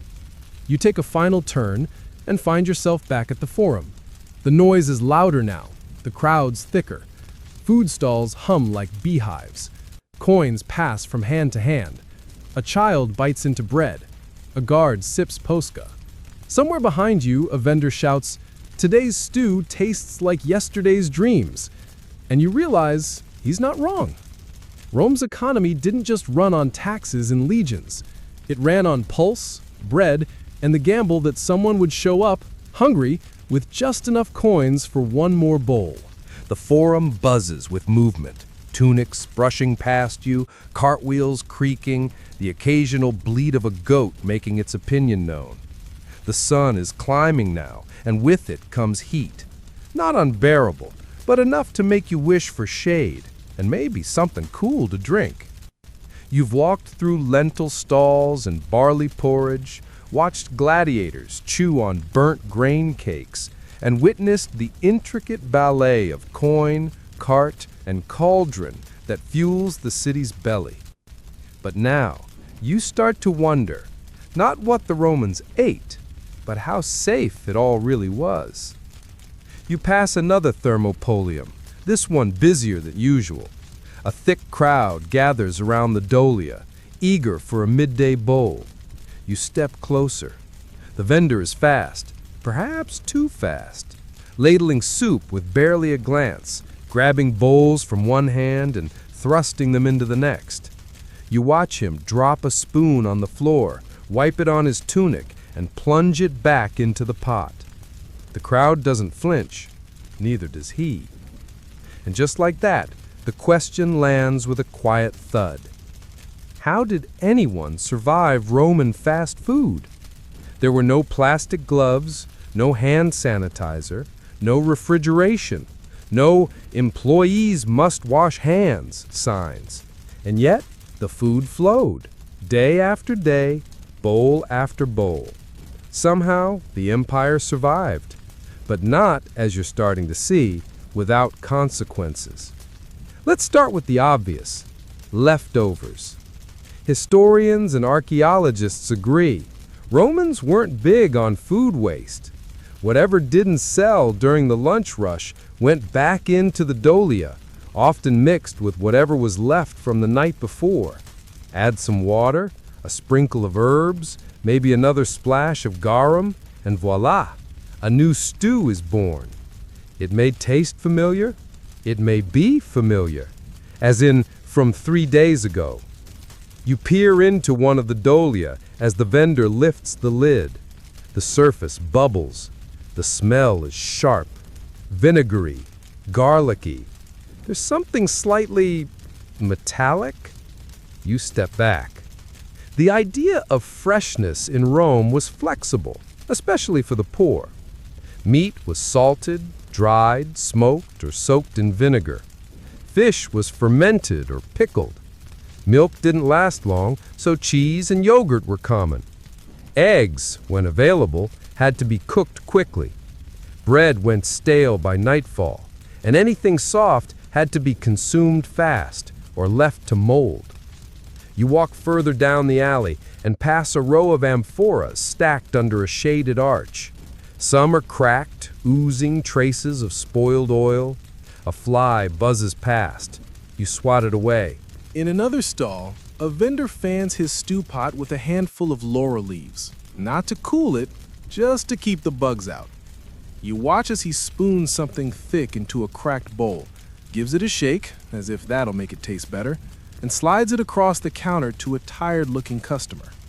That customer, let's call him Lucius, won't ask what's in the stew. Lucius has work to do. He's hungry. And besides, it smells fine. Sort of. You hear him mutter a quick prayer to Mercury before taking the first bite. You wish him well.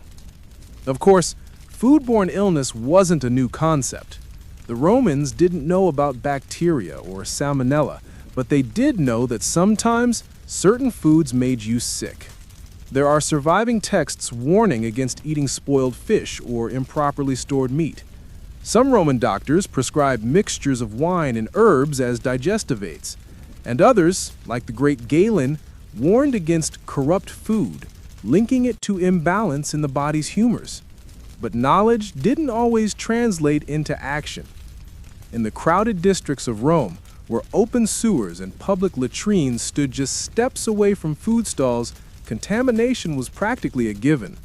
Vendors drew water from public fountains, shared, of course, and reused bowls unless broken. Soap existed, but was rudimentary. Boiling water helped, but wood was expensive. And when someone did fall ill, it was chalked up to the gods, or bad luck, or a sin committed last week. Historians still debate whether there was any form of quality control for food vendors.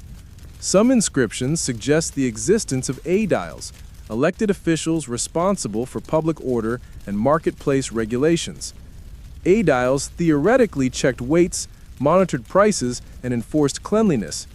But in practice, let's just say they weren't hovering over every dolium with a wax tablet and an angry scowl. More likely, reputation governed safety. If a vendor made too many people sick, word spread.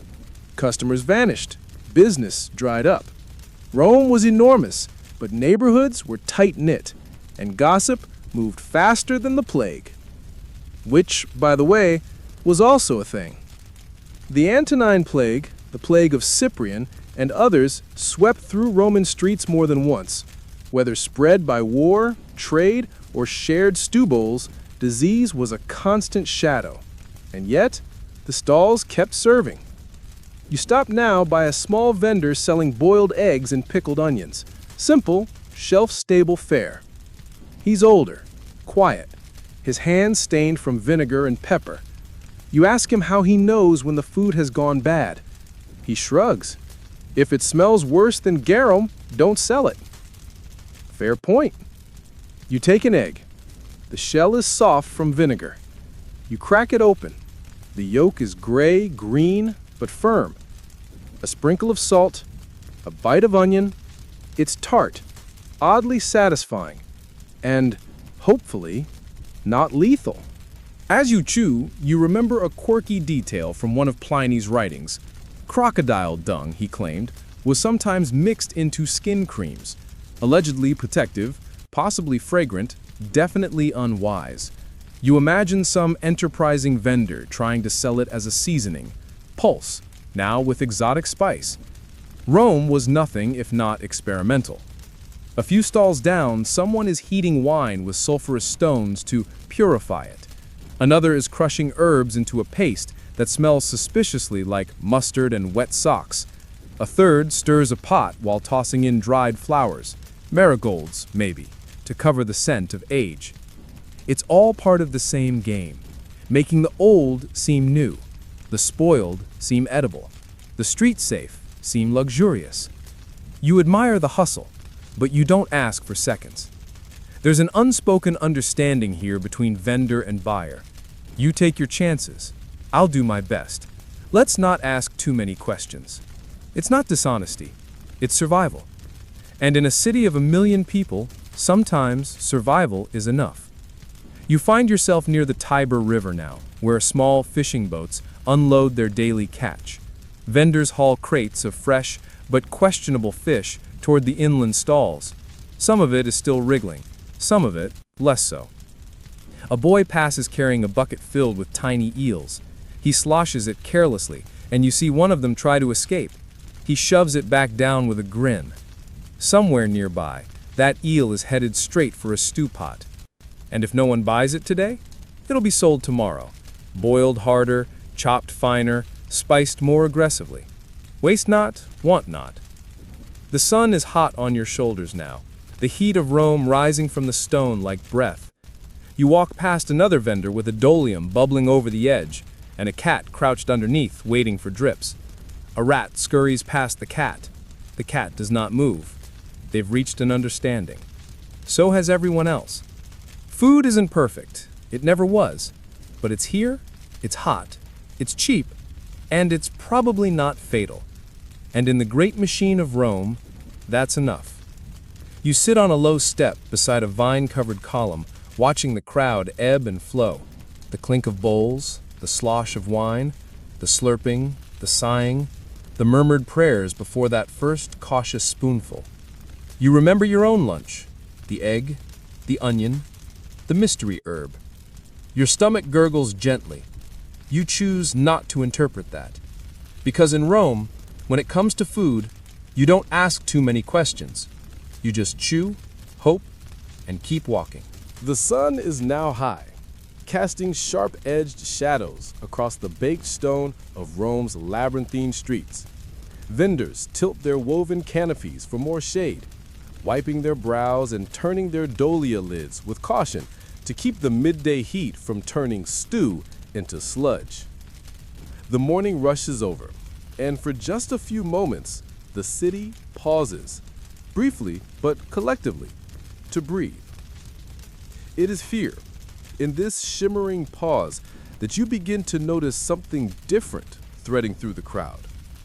Gone are the laborers with such streaked tunics.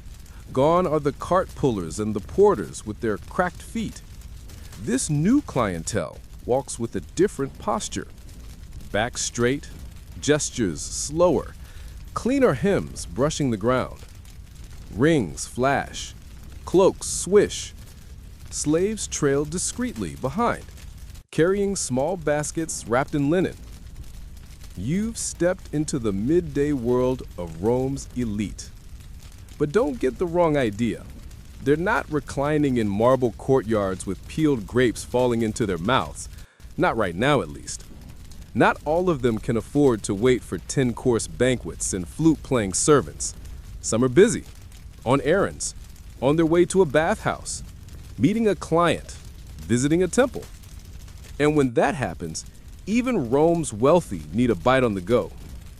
Yes, fast food for the rich existed. It was just served differently. You spot a well-dressed man standing beneath an awning, his cloak artfully arranged, gesturing calmly to a servant who opens a wooden food box, a sort of Roman lunch kit called a capsa cibaria. Inside are compartments filled with pre-prepared items, olives soaked in honey and coriander, boiled quail eggs resting on lettuce leaves, slices of cold roast duck with fig paste, tiny almond cakes wrapped in vine leaves. No garum-splashed lentils or limp porridge here. Elite Romans often employed slaves to prepare portable meals that could be eaten discreetly in transit or shared with a companion. The food was finer, the flavors more complex, but the principle was the same. Eat quickly, efficiently, and move on, only with style. You move closer and peek into another basket as a young woman unwraps her meal on a stone bench shaded by ivy. Her maid lays out a small cloth, places silver cutlery beside a folded napkin, yes, an actual napkin, albeit cloth, not paper, and presents a cup of watered wine. The food? Slices of cheese layered with dates and herbs, chickpea puree mixed with pomegranate seeds, and tiny fried artichoke hearts. It smells wonderful, also expensive. Historians still argue whether elite fast food was prepared entirely in-house or partially sourced from trusted vendors. There are references to wealthy Romans having contracts with specific bakers or sausage makers. Others maintained full kitchen staffs who prepared travel-friendly meals with obsessive care. It wasn't unusual for a senator to carry his lunch in a slave's basket, then dine on a park bench, perhaps feeding crusts to pigeons while rehearsing a speech. You follow a group of well-dressed men entering a shaded courtyard. A low stone wall runs around the edge, and in the center stands a vendor who clearly caters to a more discerning palate. His dolia are smaller, cleaner. The stone counter is polished, inlaid with colored marble. Behind him, two assistants in fine tunics arrange ingredients with almost theatrical precision. A scroll lies open on a nearby plinth, a menu of sorts. You read, spiced hare sausage and fig glaze, lentil cakes with saffron, roasted chestnuts with honey, cold melon soup with mint, Mulsum wine, second pressing, aged 3 months. No prices are listed, of course not. If you have to ask, you shouldn't be here. One of the men orders the lentil cakes. They're served on a square of pressed olive leaf paper, tied with a cord of dyed wool. You can't help but notice, even the presentation is deliberate. But there's a quirky contradiction here. Despite their elevated tastes, elite Romans still clung to the flavors of the street. Many of them, raised in more modest households or educated abroad, developed nostalgic cravings for the food of their youth. Garum still found its way into aristocratic kitchens. So did humble ingredients like chickpeas, lentils, and barley. The difference was in the treatment. A poor man's barley might be boiled to mush. A rich man's barley might be toasted, then blended with honey, cinnamon, and orange zest, and molded into delicate patties. Same grain, Different story. You watch now as a litter passes by. Curtains fluttering, bearers straining under its weight. From within, the faint clink of dishes and the scent of baked apples escapes. Someone's having lunch on the move. There's a detail Pliny once mentioned, how some wealthy Romans had portable stoves carried ahead of them during travel, so their food could be reheated on command. These braziers, slung between poles, kept delicacies warm and the eater content. Fast food, yes, but warmed under silver lids. You pass a small park where 3 upper-class women are seated beneath a pergola of grapevines. Their sandals are dusted, but their cloaks pristine.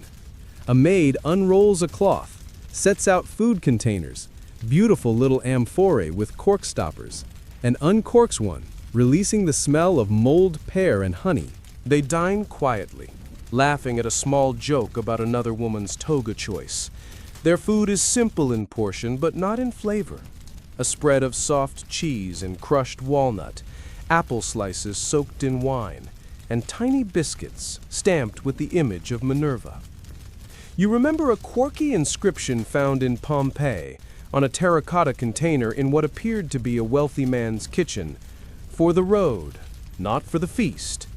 Fast food was not just for the working class. It was for everyone with somewhere else to be. Elite Romans also frequented select stalls or high-end popine that catered to their tastes. These weren't smoky, back-alley watering holes. They were more like modern cafes, clean, exclusive, perhaps with private seating or hired musicians. The food? Familiar, but filtered through refinement. Chickpea stew cooked with saffron. Grilled fish finished with citrus oil. Wine served chilled in snow-packed amphorae. You pass one such establishment now. A curtain covers the entrance, pulled aside by a doorman. Inside, soft music plays, strings or perhaps a lyre, and diners sit at polished benches, not stools. The dahlia are there, still sunken into the counter, but they gleam. Steam rises, delicately scented. No burnt onions or overcooked pulses here. And yet, even here, the heart of Roman fast food remains. The form unchanged. Order, pay, eat, move on. As you exit the street, a delivery boy rushes past, arms wrapped around a tightly sealed food bundle, scrawled with a name. Someone has ordered lunch to be brought to their villa. Even the wealthy can't be bothered to walk in this heat. You settle on a low stone bench beneath a vine-draped wall, reflecting. Whether in gilded boxes or cracked clay bowls, Romans of all classes embraced the same truth. Food must serve the rhythms of life. Whether you're arguing in court, training in the arena, sweeping temple steps, or preparing to lecture on Stoicism, you'll need a meal, and you'll need it quickly. The difference lies not in the act of eating, but in how far the olive oil has traveled, or whether your cheese is wrapped in a fig leaf or an old cloth. You close your eyes for a moment, letting the warm scent of roasting almonds drift past you. A flock of birds rustles in the fig tree overhead. Somewhere nearby, a flute plays, faint, amateurish, pleasant.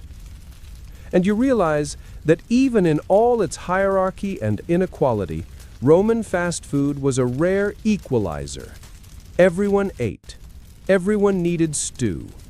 Everyone, now and then, craved something fried and sweet. And in the moments between power and politics, between battles and banquets, between speeches and sanitation, everyone, no matter how rich, just needed a quick bite and a moment in the shade. You stretch your legs slowly and rise from the shaded bench, brushing a few grape leaves from your lap as you step back into the dusty pulse of Roman life. The sun has passed its peak now, and the heat has become a quiet pressure, the kind that softens voices and slows footsteps. The streets begin to hum again, more deliberate now, as people return to unfinished business, errands delayed by the midday lull or long overdue gossip. And speaking of gossip, you drift toward a sound you've come to recognize. The low clatter of bowls, the occasional laugh, and the rhythmic slosh of wine into earthen cups. But it's not coming from a thermopolium this time. It's coming from a small, dim interior just off the alley, open-fronted but shaded with cloth, tucked between a sandal shop and a barber shop that smells faintly of singed hair and pine oil. This, you realize with a faint smile, is another Popina. And while you've already visited one, this time you're not here for the stew. You're here for the politics. Because in ancient Rome, the Popina was more than a fast food joint. It was a gathering place, a noisy social engine where citizens and non-citizens alike gathered to talk, grumble, brag, gamble, flirt, and occasionally throw chairs. You step inside. The air is thicker than outside, scented with wine, grease, and the vague mustiness of stone that's absorbed every word spoken within it. Wooden stools scrape against the floor as customers shift and settle, and bowls are passed over heads without ceremony. Someone plays dice in the corner, their voices rising with every toss. A man behind the counter nods at you and gestures toward a bench. You sit. On the table in front of you, a scratched wooden surface bears the marks of dozens of games, dice scores, crude doodles, scratched curses. You notice a message etched into one corner, slanting across a dark burn mark. Trust no one with hot wine and cold hands. Noted. Beside you, two men argue, not violently yet. One wears a frayed tunic and waves a bread crust like a pointer. The olive oil tax isn't fair, not when the senators can afford to bathe in it. His companion laughs. They do bathe in it. It's how they slide out of their responsibilities. Snorts. More laughter. The bartender grins as he pours another round. This is Rome's real forum, not the marble plaza filled with statues and scrolls, but the wine-slicked corners of places like this where real opinions are served hot and fast, with a side of chickpeas and discontent. Historians still debate just how political Popeni were. Some Roman writers, especially the moralizing elite, complained bitterly that Popeni were hotbeds of sedition, vulgarity, and criminal scheming. And maybe they were, but they were also where people felt heard. You couldn't speak your mind in the Senate, but you could say plenty between sips of sour wine and spoonfuls of cabbage stew. You glance around and notice that everyone here is watching everyone else. It's not paranoia, exactly. It's just awareness. Who's sitting with whom? Who's spending too many coins? Who's whispering behind their hand? The Popina is alive with subtext. There's a woman near the back, older, sharp-eyed, wearing a red scarf. She leans toward a much younger man and murmurs something. He nods and disappears through a side door. You're not sure whether that was a business deal, a romantic errand, or something more practical, but you know better than to ask. A man enters, loud, clearly irregular. He slaps the back of a patron, kisses the air near the bartender's cheek, and announces, "I'm here to lose coins and dignity." Cheers greet him. He orders a bowl of moretum, the garlicky cheese spread popular among all classes, and some boiled eggs. Then he launches into a story involving a runaway goat, a magistrate's daughter, and a missing sandal. Half of it is clearly invented. The other half is even less believable, but the crowd is enthralled. Popeni had a reputation, not always a good one. Roman playwrights and poets often used them as shorthand for immorality, debauchery, or foolishness. But those portrayals often came from men who never set foot in one. To the elite, the Popinat was the threat of disorder, a place where the poor were loud, where women were independent, where slaves and freedmen swapped stories, where the walls didn't echo with Latin elegy, but with laughter and complaint. Of course, some weren't innocent. You notice the dice game in the corner is heating up. Coins clink louder. The players' voices rise.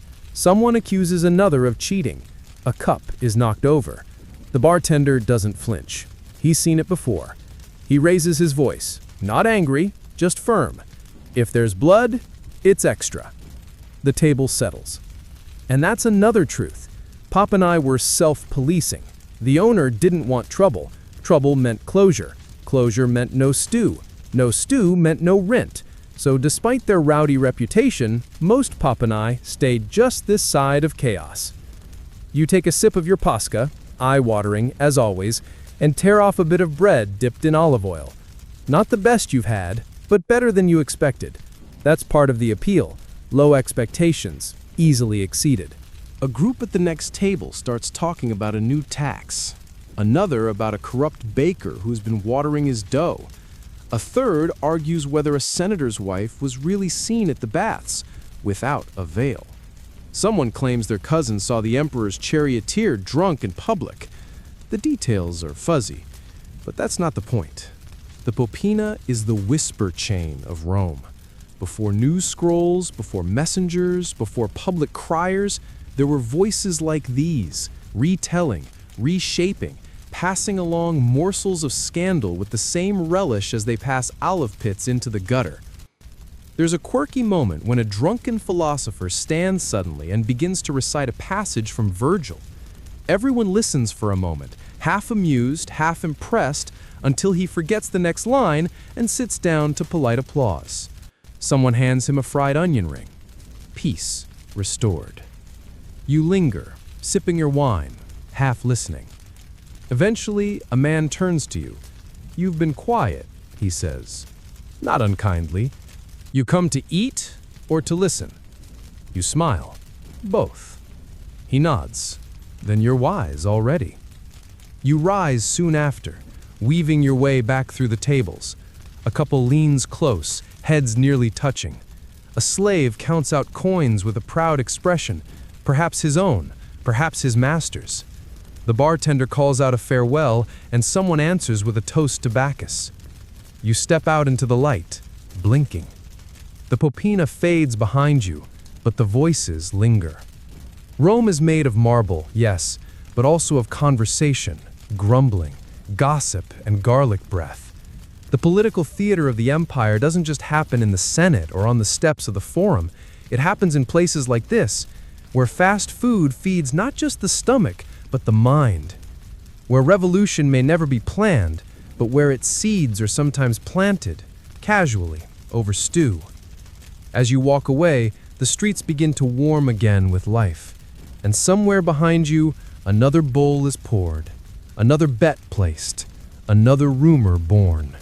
And so, the city spins. You follow the soft rhythm of afternoon footsteps as they scatter across the uneven stones.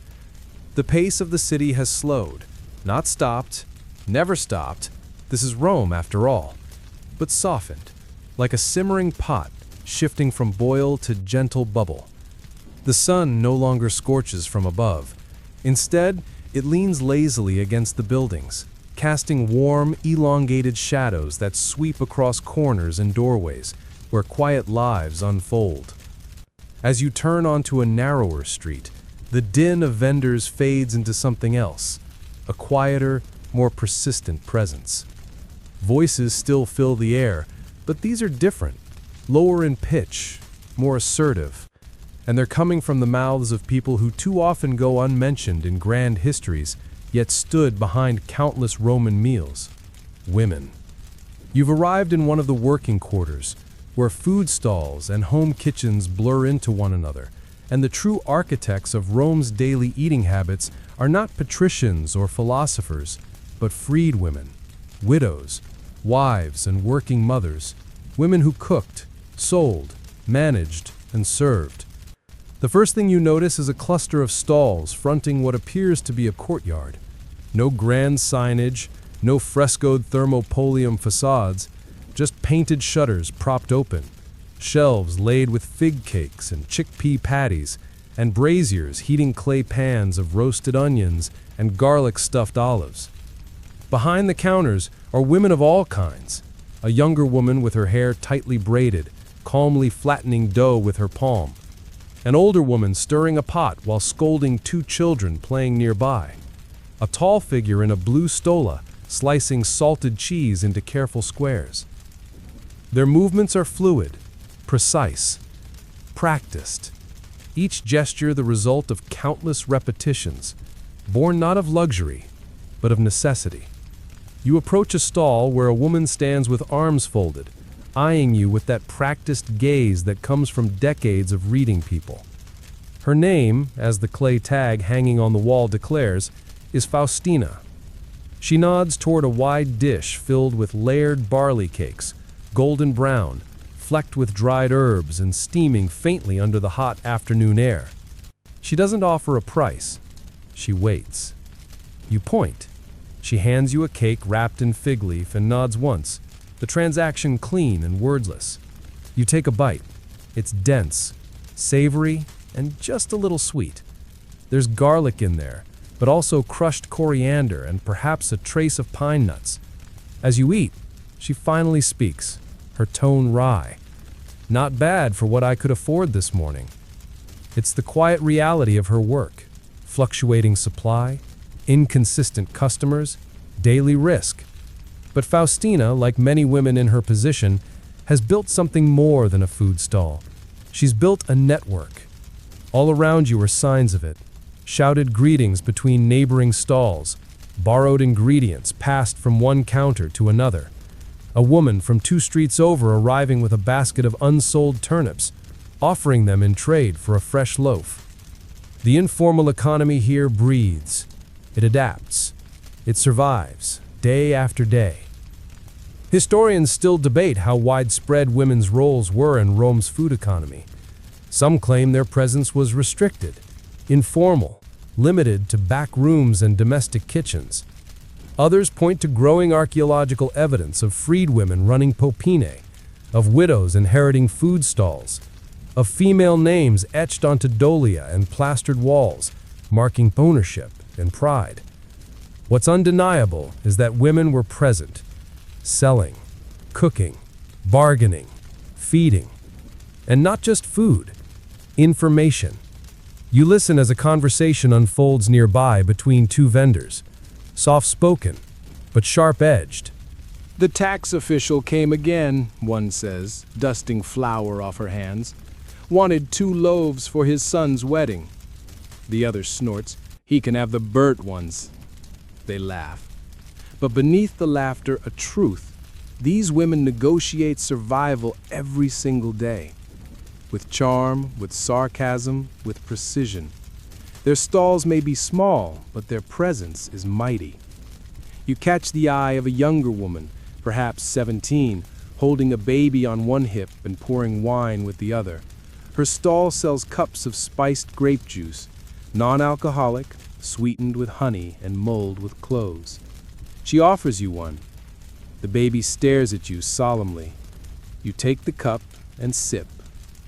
It's wonderful, warm, sharp, and comforting. You ask how she learned to make it. From my grandmother, she replies simply, who made it for her mistress. Now I sell it to the same family.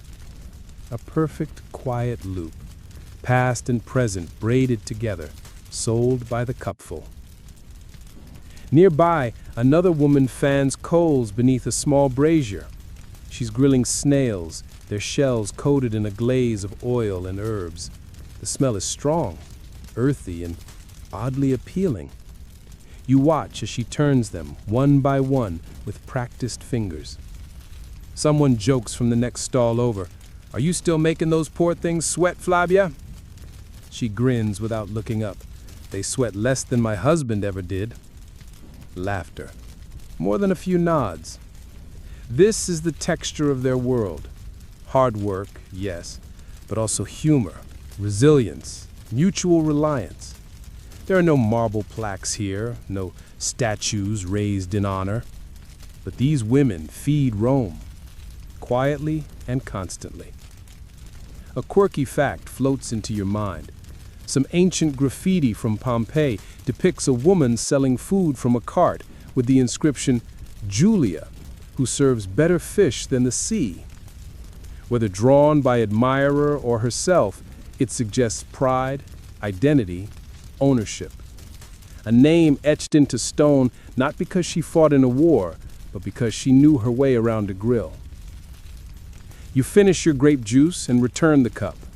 The young mother gives you a nod of thanks before bouncing her baby gently and returning to her next customer.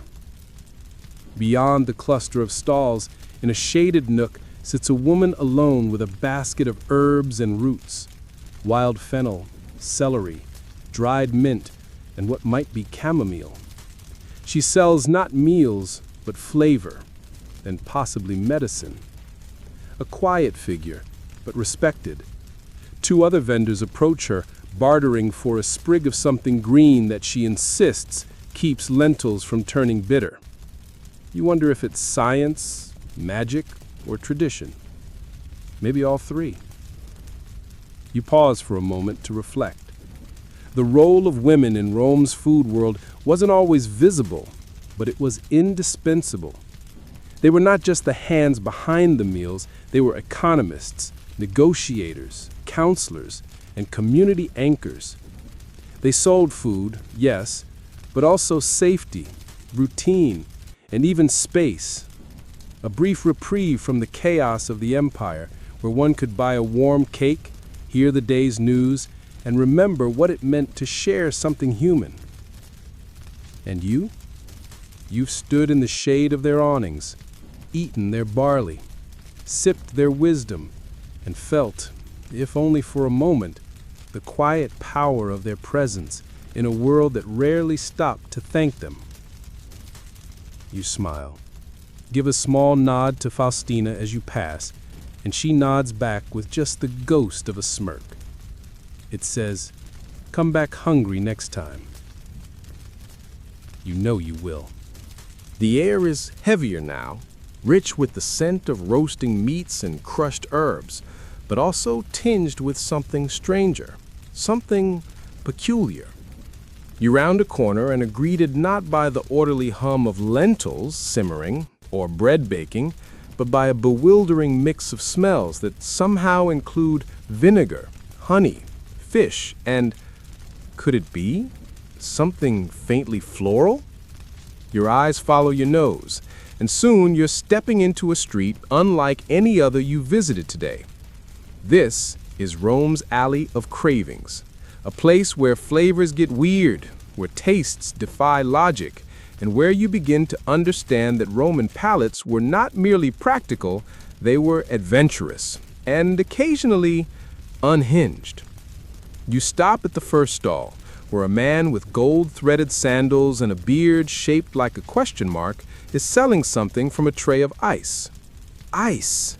Imported from the Apennines, stored in underground chambers, and now melting rapidly under the Roman sun.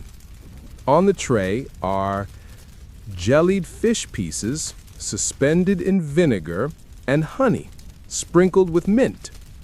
He lifts a slice with tongs and places it onto a wafer of barley bread. You raise an eyebrow. He nods proudly. Mullet aspic with rose petals, the emperor's favorite. You take a bite because at this point, curiosity outweighs caution.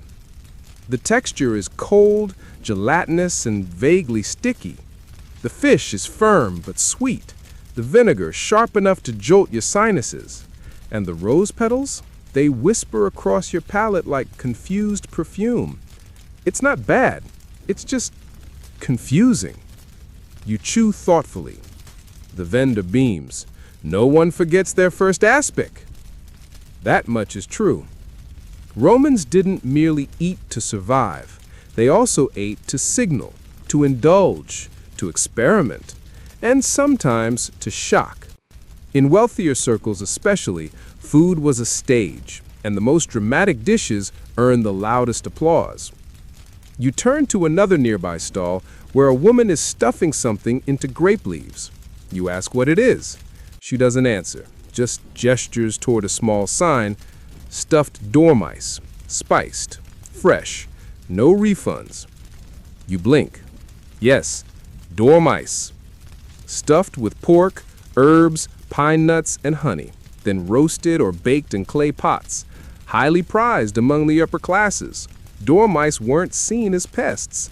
They were delicacies, raised in special containers called gliriare, fattened with nuts and served whole, You remember reading that they were sometimes dusted with poppy seeds to add flair. Historians still debate whether most Romans ever tasted dormice or if it remained largely a luxury food. Regardless, the dish was real, as were the elaborate preparations detailed in cookbooks like Apicius, Rome's infamous manual of high-end culinary madness. You politely decline the dormouse. Next, a stall featuring what appears to be a tray of boiled jellyfish, sliced into shimmering ribbons and dressed with oil, vinegar, and pepper. The vendor gives you a toothless grin. "Very cooling," he says, as if that explains anything. You nod and keep walking. There's fried sow's udder at another table, parboiled, sliced, rolled in flour, and deep-fried in oil. Rich Romans prized it for its fatty, creamy texture, served warm and dipped in sweetened sauces. You can only imagine the combination of sizzling pork and honeyed vinegar. Then, there's a boy selling boiled flamingo tongue. Yes, flamingo, not a metaphor. The tongue, he claims, is soft, delicate, and best when served cold with pepper and vinegar. You watch as he wraps a sliver in a fig leaf and hands it to a curious customer. The man chews, shrugs, and moves on. A woman passes carrying a platter of what looks like meatballs, but they're not. The vendor calls them sea urchin croquettes. Spiced and fried, they smell oddly appealing until he tells you they're bound with fermented oyster paste and pickled onions. A strong choice for a midday snack. You pause at a different kind of stall now, one that sells religiously questionable snacks. Some dishes were not merely odd, they were controversial. Take peaches, for example. A man nearby is eating one, juice dripping down his chin, and a passerby glares. You later learn that some conservative Romans considered peaches dangerously exotic, too soft, too fragrant, too sensual. There were periods when moralists like Cato the Elder frowned upon foods that inflamed the passions. You bite into a peach anyway, it's delicious. Sorry, Cato. Other taboos weren't about sensuality, but class and status. Mushrooms, for instance, were beloved by some, but feared by others, especially after Emperor Claudius allegedly died from poisoned ones. And not just any mushrooms, fancy ones, harvested by moonlight. Now that's culinary drama. You remember reading about lamprey, the eel-like fish beloved by the wealthy? So prized were they that some aristocrats reportedly kept pet lampreys in ornamental ponds and fed them on scraps of meat. And, in one story, supposedly fed them on condemned slaves. Though historians doubt the literal truth of that account, the image stuck, decadent, grotesque, and unforgettable. You pass a group of teens snacking on pickled locusts, crunchy, salty, vaguely nutty. The boy nearest you tosses one in his mouth and offers you a handful from a clay jar. You try one. It's fine. Like a garlicky potato chip with legs. Quirky? Yes. But when meat was expensive, protein had to come from somewhere. That's the through line, isn't it? Romans weren't just thrill seekers, they were opportunists. They preserved, fermented, pickled, and repurposed every edible scrap into something new. Tastes that seem strange to you now weren't always about luxury. They were about making do, about pushing ingredients to their limits, about extracting flavor from parts of the animal others wouldn't dare touch. But let's not pretend it was all necessity. Some Roman gourmands genuinely delighted in weirdness. The cookbooks tell on them. Flamingo with dates, parrot stew, sow's womb with honeyed wine, even boiled ostrich in a broth of raisins and garum. Why? Because they could. Food became performance. Apicius, the infamous Roman gourmand and author of the earliest surviving cookbook, suggested recipes not only complex, but sometimes deliberately over the top. One involved disguising meat to look like fish and vice versa, just to confuse the diners. Surprise! Your duck is actually rabbit. Your cheese is made of crushed pine nuts. You realize something here. Flavor wasn't always the goal. Sometimes it was shock, display, conversation. The food was a kind of social theater. The stranger the combination, the more prestigious the experience.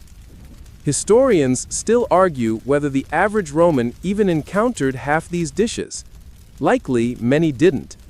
These were for banquets, festivals, elite households, and eccentric chefs with patrons rich enough to indulge their culinary hallucinations. But every now and then, a curious vendor, like the one selling your mullet aspic earlier, recreates a piece of that elite menu for the street. Condensed, simplified, but still strange enough to provoke a raised eyebrow. You pass one last stall in your tour of the unusual. A line forms in front of it, and you join, without even knowing what's being sold. The vendor hands you a wooden skewer of small golden orbs, grape-sized cheese balls, deep-fried, then dipped in honey and black pepper. You take a bite. The outside crunches. The inside is warm, gooey, savory, sweet. The pepper tickles. You blink, then smile. This one is just right. Maybe not everything needs to be daring. Maybe even in the oddest corners of Roman cuisine, there's still room for balance. You finish the skewer and toss the stick into a nearby pile of composting grape stems and olive pits. The sun glints off a bucket of wine dregs. Somewhere nearby, someone sings off-key about garlic and virtue. You walk on, a little amused, a little queasy, and infinitely more curious about what could possibly come next. Because in ancient Rome, the line between craving and chaos was just one bite away. You keep walking, the last crumbs of cheese and honey still tingling on your tongue, and you start to notice something new. Not a smell, not a taste, but a pattern, a flow, a logic beneath the chaos. The way stalls cluster near crossroads, how benches are placed in shadowed corners, how even the gutters run with used oil and broth in deliberate channels. You begin to realize that food in ancient Rome wasn't just shaping palates, it was shaping the city itself. Rome, for all its grandeur, wasn't built just by emperors and engineers, it was built by need. And few needs were as constant, as urgent, as food, especially food on the move. So as your sandals tap against ancient stones, you begin to see how the layout of this metropolis was, in many ways, a reflection of convenience, and how fast food, not temples or politics, may have quietly dictated where Romans gathered, lingered, and passed. Let's start with the obvious, the Thermopolium. These open-front food counters were everywhere. Archaeologists estimate that in Pompeii alone, over 200 thermopolia have been discovered, densely packed into just a few square kilometers. That's roughly one for every 60 to 100 people. In modern terms, that's more than Starbucks in Manhattan. And Rome? Much larger, much hungrier, much busier. Historians still argue whether every street had one, but you're walking past 3 in the span of 5 minutes, each situated on a corner, where foot traffic converges like water toward a drain. And they're not hidden away. No, they spill out into the streets, blurring the line between private establishment and public square. It starts to make sense. If you're a laborer heading to the forum, or a student trailing behind a tutor, or a laundress returning from the Falonica with aching feet, you don't have time to cook, but you have time to stop, to lean, to sip, and to talk. These eateries knew their market. Design followed appetite. You spot one thermopolium nestled neatly into a recessed doorway. The dolia, sunken clay jars, are placed not just for storage, but for efficiency. A passerby can walk up, grab a ladle of lentil porridge, hand over a coin, and be gone in seconds. Roman fast food was fast not just in cooking, but in delivery. And then there are the benches. You begin to notice that many doorways, especially around these food spots, feature built-in stone ledges, wide enough to sit on, shaded by overhangs or adjacent walls. They aren't for show. They're seating, unofficial but vital, places to eat, to rest, to catch up on gossip while chewing fig cakes. Rome was not a city of endless tables. It was a city of perches. You ate where you stood, where you leaned, where you could fit. And what about the wider streets? Not all Roman streets are narrow and winding. Some are curiously broad, not just the great roads leading to temples or forums, but unexpected boulevards in dense neighborhoods. Why? Partly for drainage, yes, but also for commerce, especially mobile food vendors. Ah, yes, the carts. You hear them before you see them. A soft creak of wooden wheels, a rhythmic clink of ladle against pot. A vendor appears from a side street, pushing a two-wheeled cart laden with flatbread, cheese slices, and a stack of bronze serving plates. He parks, calls out a price, and in moments, he's surrounded. These vendors move with the crowd. They know which intersections draw traffic during market hours. They know which street corners catch the morning shade. They know that temple goers exiting a ritual sacrifice are always hungrier than they let on. Their carts are narrow by design, just wide enough to fit between door frames and fountains, but long enough to display variety. Some have side compartments for storing spices, others small braziers built directly into the frame, where stews simmer over coals as the vendor walks. One quirky vendor even has a wind chime hanging from the handle, its soft jangle announcing his arrival like a Roman ice cream truck. Rome's city planners may not have built the streets for these carts, but the carts certainly claimed them. You watch one such vendor park near a latrine, a public toilet. It sounds odd, but it's strategic. Romans, practical as ever, knew that people gathered near water sources, rest stops, and bathhouses. If you're going to relieve yourself, you might as well grab a lentil fritter on the way back. The logic is undeniable. Fast food shaped traffic, traffic shaped infrastructure. Even residential layouts adjusted. Apartment buildings, insulae, often had shops or food stalls on the ground floor, facing the street. A clever owner could rent out the front space to a food vendor and earn a tidy sum, while tenants upstairs bought dinner from their own doorstep. You turn into a courtyard now, wide, sunlit, with vines trailing down from balconies above. In the center, a fountain trickles lazily. Around it, 3 small carts form a loose triangle. One selling roasted nuts, another fried anchovies, the third date syruped pastries. It's not a market, it's a spontaneous food court, a Roman piazza of bites and benches. There's no formal structure, but the space has adapted to its purpose.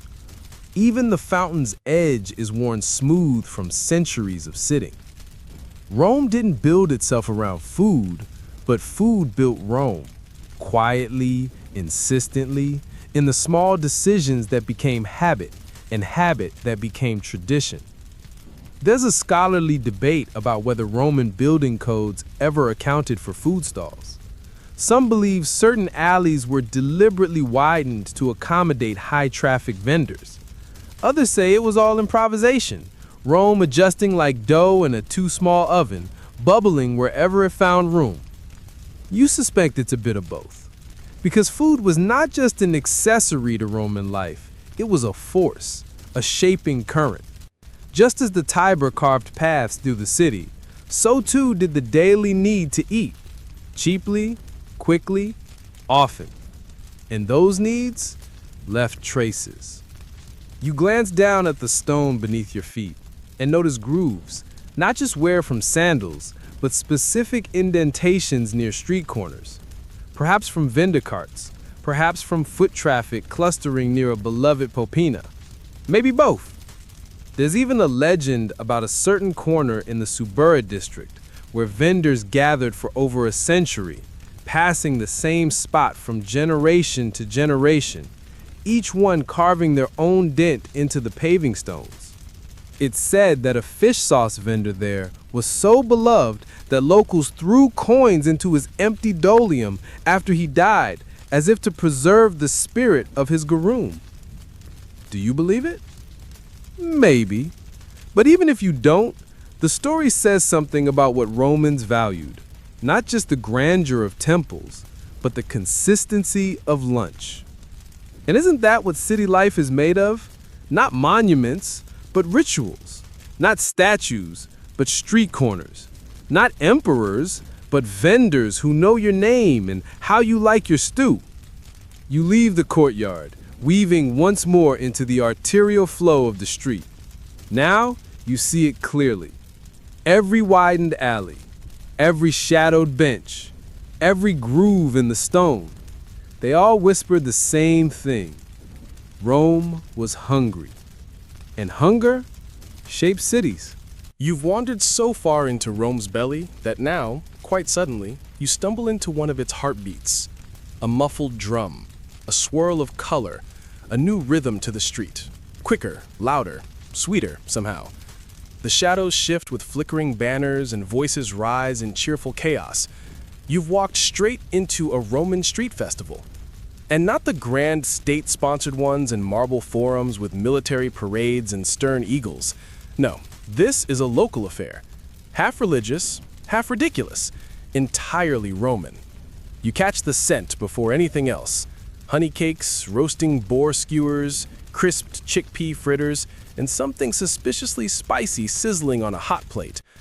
A dense patchwork of smells, like a warm blanket of grease, garlic, and cinnamon wafting through the air. A boy darts past with red ribbons in his hair, chewing what looks like a candy fig on a stick. Behind him, two older women argue in sing-song Latin over the best kind of honey for glazing apples. And to your left, a juggler balances 3 clay pots, one definitely filled with boiling oil. Welcome to a feast on the fly, the Roman version of a food truck bonanza with more sandal straps and fewer permits. These festivals, whether celebrating a local deity, a seasonal change, or just a good harvest, were never fully contained by temples or arenas. They spilled into courtyards, into alleyways, into the lives of every vendor within arm's reach. And where Romans gathered, food followed. You make your way toward a central clearing, where a makeshift stage hosts a bawdy performance involving a man in a tunic pretending to be a drunken goat. You pretend not to laugh. Everyone else doesn't bother pretending. Surrounding the crowd are dozens of stalls, each with food designed for one-handed consumption, because the other hand will inevitably hold wine, or gesture wildly, or wave at a neighbor you haven't seen since Saturnalia. You stop at a booth where a young couple is ladling steamed millet with dates into leaf-wrapped cones. Aphrodite spoonfuls, they call them.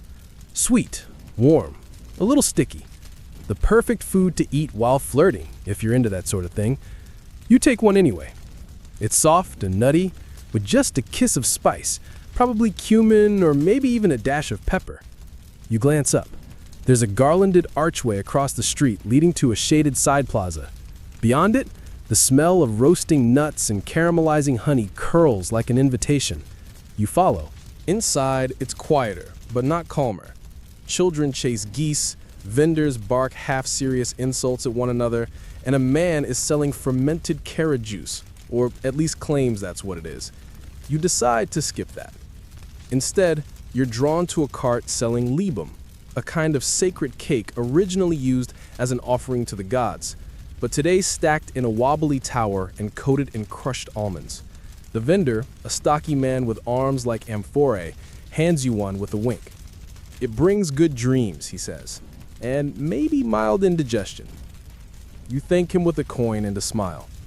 The cake is soft, warm, and tastes like a blend of cheesecake and smoky grain.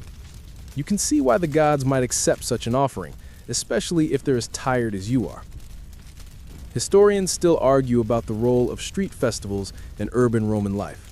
Some suggest they were designed to distract the populace from political strife.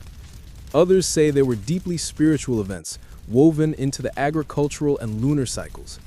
Likely, as with all Roman things, they were both, and neither. What's undeniable is their culinary impact. Festivals were when even the poorest citizens might get a rare treat. Meat skewers drizzled in fruit glaze, pastry triangles stuffed with cheese and herbs, spiced wine slushies made with snow from the mountains, stored in underground pits since winter. You pause now beside a vendor grilling stuffed mushrooms over a brazier.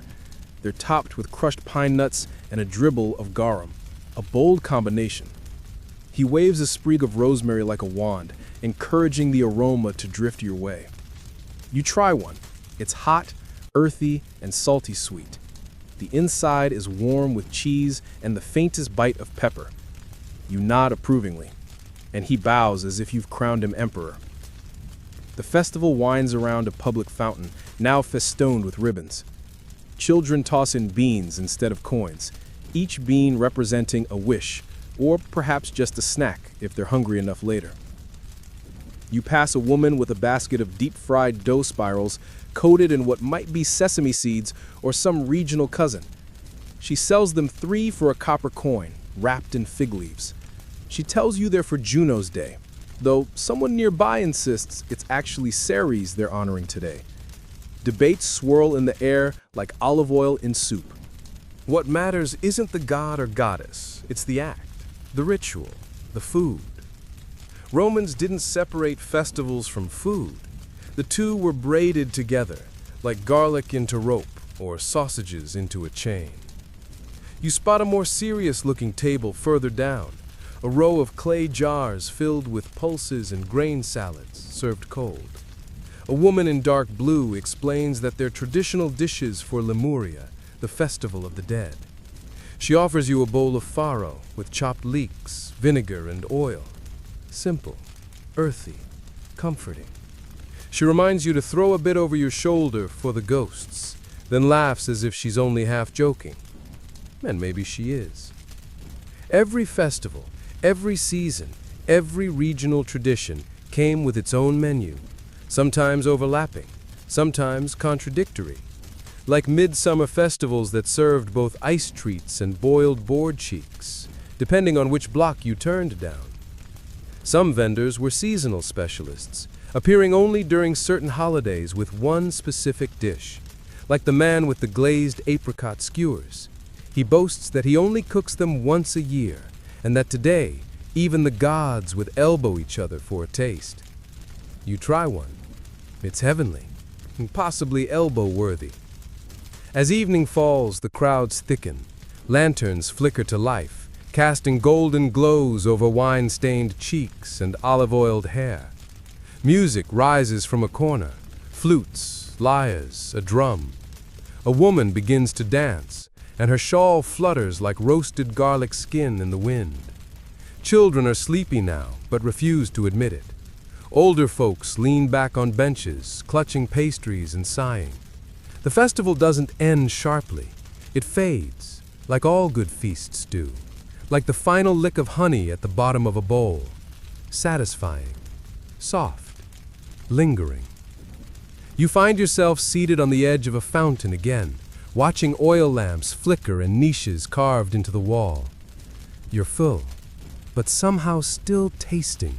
The ghost of cumin on your breath, the honey beneath your fingernails, a whisper of vinegar in your nose.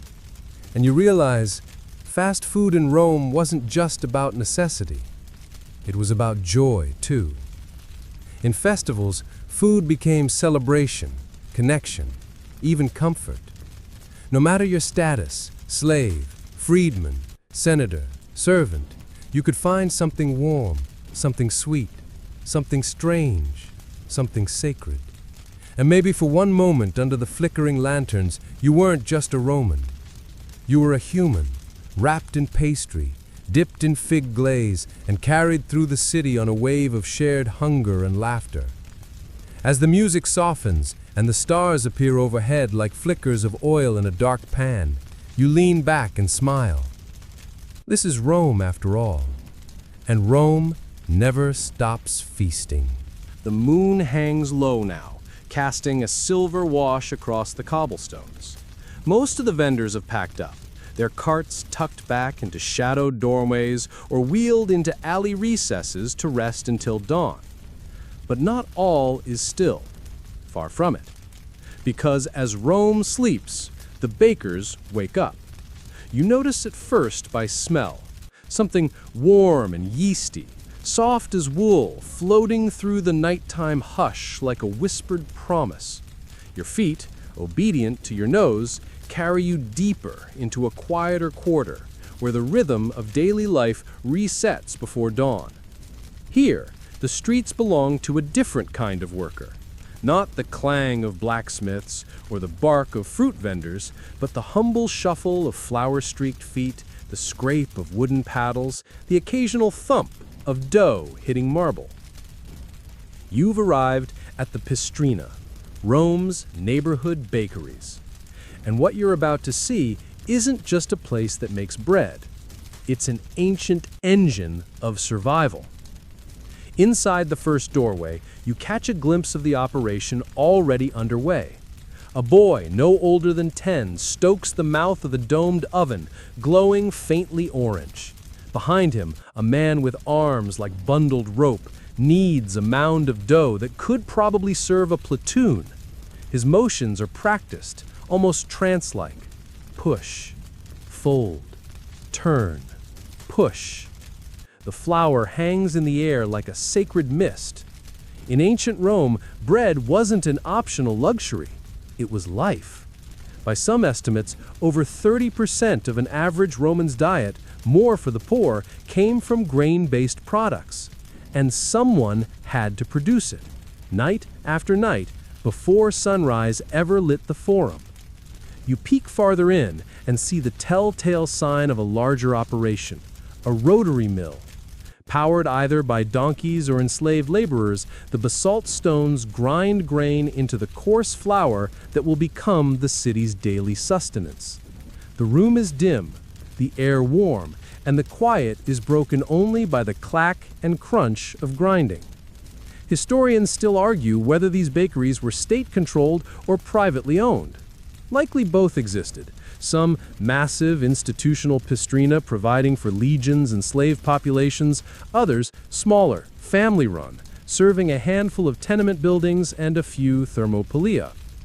But what's clear is this: no Roman neighborhood functioned without one. You step inside another. The baker here is already shaping panis quadratus, that iconic Roman bread with the scored top, tied with twine so it bakes in tidy sections, like edible pizza slices for the ancient world. He dusts it with flour and sets it on a wooden peel, sliding it into the yawning mouth of the oven where a dozen others are already baking, hissing quietly. He doesn't look up. He doesn't need to. His hands know the time, the temperature, the rhythm. You lean against the doorframe and listen to the rise and fall of dough being kneaded, ovens being fed, and water being poured into troughs. There's something almost monastic about it, a sacred task performed not in robes, but in aprons. No incense, just steam and yeast. Outside, another boy delivers a satchel of olive oil and honey, important for the more festive loaves, sometimes used in sweet buns or fruit-studded cakes reserved for morning celebrations. Even the baker raises an eyebrow at the honey. Must be someone's wedding, he mutters. You ask if you can try one of the plain loaves, still warm, still steaming, and he shrugs. They're meant for sale, but I always bake 2 extra. You take one. The crust is firm but yielding, the inside soft, springy, and still clinging to the heat of the fire. You tear off a piece, and suddenly you understand why Romans could live on this alone. It's not fancy, it's not sweet, but it's perfectly enough. And when paired with a drizzle of olive oil or a smear of garum, heaven. You move on now, passing a cart stacked with sacks of grain. A man hauls one onto his back, grumbling about late deliveries. Even here, in the quiet, commerce continues. Bakers often bought their flour from Horea, state grain warehouses, unless they were well connected enough to buy directly from ships unloading at the Tiber's ports. Grain flowed into Rome like blood through arteries, coming from Egypt, Sicily, Gaul, anywhere with enough wheat to spare. And once inside the city, it moved quickly, because bread waits for no one. You come across a smaller pistrina now, maybe a household bakery attached to an insula. A young girl sits on the threshold shaping tiny rolls by hand. She smiles at you sleepily, as if it's the most normal thing in the world to be rolling dough by starlight. Her father steps out with a tray of flatbreads, still sizzling. These are less like the loaves you just ate, and more like Roman focaccia, topped with herbs, olives, maybe a little cheese if the family could spare it. They're not for sale, he tells you. These are for the laborers at dawn. They've already paid. This is the rhythm of Rome. Food prepared in anticipation of hunger that has not yet arrived. Workers will eat standing up, still stretching their arms. Children will tear crusts as they walk to school. And soldiers, half-dressed, will grab rolls like weapons before the day's march. Bread isn't just nourishment, it's punctuation. It tells Rome when the day begins, and later, when it ends. In fact, bread even told Rome when to revolt. You may recall the famous phrase, panem et circenses, bread and circuses. It wasn't just a cynical slogan, it was a warning. When the grain supply faltered, when prices rose, when the daily loaves stopped appearing on counters before sunrise, people noticed. And when people noticed, people rioted. The bakeries, humble as they seemed, were watched closely. Grain prices were monitored, portions were measured, loaves were standardized. One surviving loaf from Pompeii was even stamped with a seal, likely to track its quality and source, a kind of ancient brand protection. You can almost imagine a Roman customer complaining, "This panis is half the usual size. I want a refund." Another loaf, charred but preserved by the volcanic ash, still bears its string mark, proof that it had been tied before baking. Why? So it could be divided evenly. Even fast food, it seems, was subject to bureaucracy. You bite again into your still warm crust and think about how many thousands, tens of thousands of Romans relied on this exact process every night to survive. Not for luxury, not for entertainment, just to be. And the people who provided that, they didn't wear togas, they didn't give speeches in the Senate, they didn't win military honors. They just baked. And yet, they may have been some of Rome's most important citizens, because without bread, the city stops. No market, no court, no amphitheater, no empire, just hunger. You step away from the Pistrina now, the dawn just beginning to paint the buildings with gold and rose.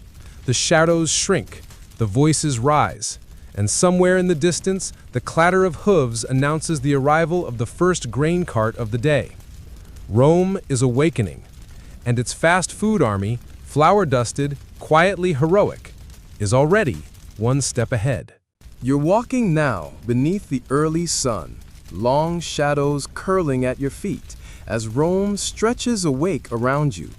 The streets are sweeping themselves clean with the help of groggy boys wielding palm brooms. Shopkeepers fumble with shutters. A sleepy donkey grumbles near a fruit cart that isn't quite ready for business. But something is missing. A quiet, a stillness. You don't smell garum boiling. You don't hear the clatter of lids on dolia. You glance down the lane, where a familiar thermopolium used to spill aromas into the road, and you see nothing but shuttered windows and a for rent sign in faded Latin. The truth is beginning to dawn on you, brighter than the rising sun. Rome's fast food fever didn't last forever. Yes, for centuries it thrived, but now you've arrived at the chapter of decline. And like all Roman things, it didn't fall with a bang, but with a slow, oily sputter. You trace the curve of a wall, now blackened with soot and cracked by time. It used to be a bustling popina. You remember the scent of lentil stew, the warm buzz of gossip, the laughter spilling into the night. But now, only cobwebs hang in the corners. Why? Well, let's start with the obvious. Rome itself changed. The city that once housed over 1 million inhabitants at its peak in the 2nd century CE began over the next few hundred years to shrink. By the 5th century, after plagues, invasions, and economic implosions, it was a husk of its former self, with perhaps only 100,000 residents remaining. Fewer mouths meant fewer meals, and fewer meals meant fewer thermopolia. You can imagine the scene. One by one, food stalls close. The smell of grilled cheese pastries fades from entire blocks. The boy who sold roasted chestnuts near the baths, gone. The woman with the plum sauce cart near the Temple of Saturn, her spot now gathers only dust and pigeons. Historians still argue whether this decline was sudden or gradual. Some point to barbarian invasions, the Visigoths in 410 CE, the Vandals in 455 CE, as a kind of culinary apocalypse. Others believe it was more like a slow leak in a very large amphora, steady, inevitable, unnoticed until it was empty. One thing's for sure, the infrastructure of fast food didn't survive long without people to fuel it. The grain supply, once Rome's bloodline, began to falter. Egypt, once the empire's granary, slipped from control. Ships stopped arriving. Warehouses emptied. The Annona, the state-run grain distribution program, faltered and fizzled. Without cheap grain, there was no cheap bread. And without bread, the bakers stopped baking. You duck into a shadowy lane and notice the remains of a rotary mill, its upper stone missing, the lower pitted and moss-covered. Ivy spills through the open roof. Nature, patient and disinterested, has claimed this once crucial pistrina like a cat curling into an abandoned chair. But it wasn't just the economy. Culture shifted too. As Christianity rose in influence, the old habits of Roman street life, particularly the ones tied to food, wine, and indulgence, came under new scrutiny. Popine, once celebrated as social centers, were increasingly viewed as dens of vice and temptation. Taverns were places of idleness, of drunkenness, of pagan feasting. Early Christian leaders encouraged moderation, simplicity, sobriety. And fast food? It didn't always pair well with piety. A preacher might walk past a thermopolium and smell roasting pork, only to shake his head at the gluttony it represented. Public feasts became private. Street meals gave way to more domestic, controlled dining. The act of grabbing a snack on the go slowly became less respectable.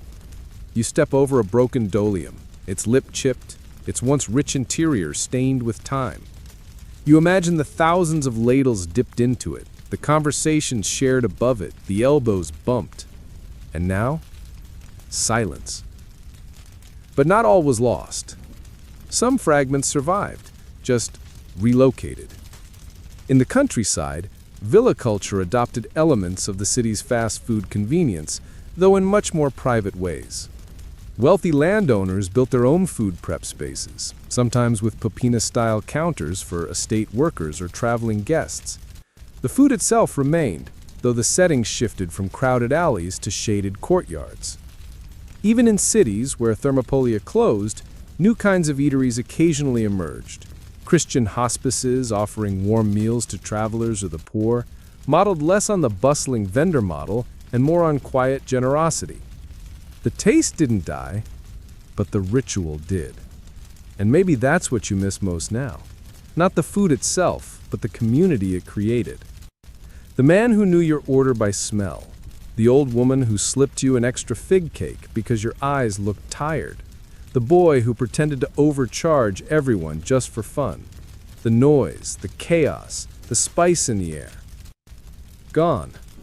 You turn a corner and find yourself facing a once grand forum, now eerily empty. Weeds poke between stones, the marble pillars lean like tired old men. But then, softly, you hear something. A sizzle. Could it be? You follow the sound, hopeful, and there it is, a single cart tucked into a niche between two crumbling columns. The man behind it hums as he fries what appears to be some sort of onion pancake, and a handful of children sit cross-legged nearby, licking honey from their fingers. He notices you and smiles. He says, "Not much left these days, but people still get hungry." You nod. You buy a cake. It's warm, sharp with leek and peppered with herbs.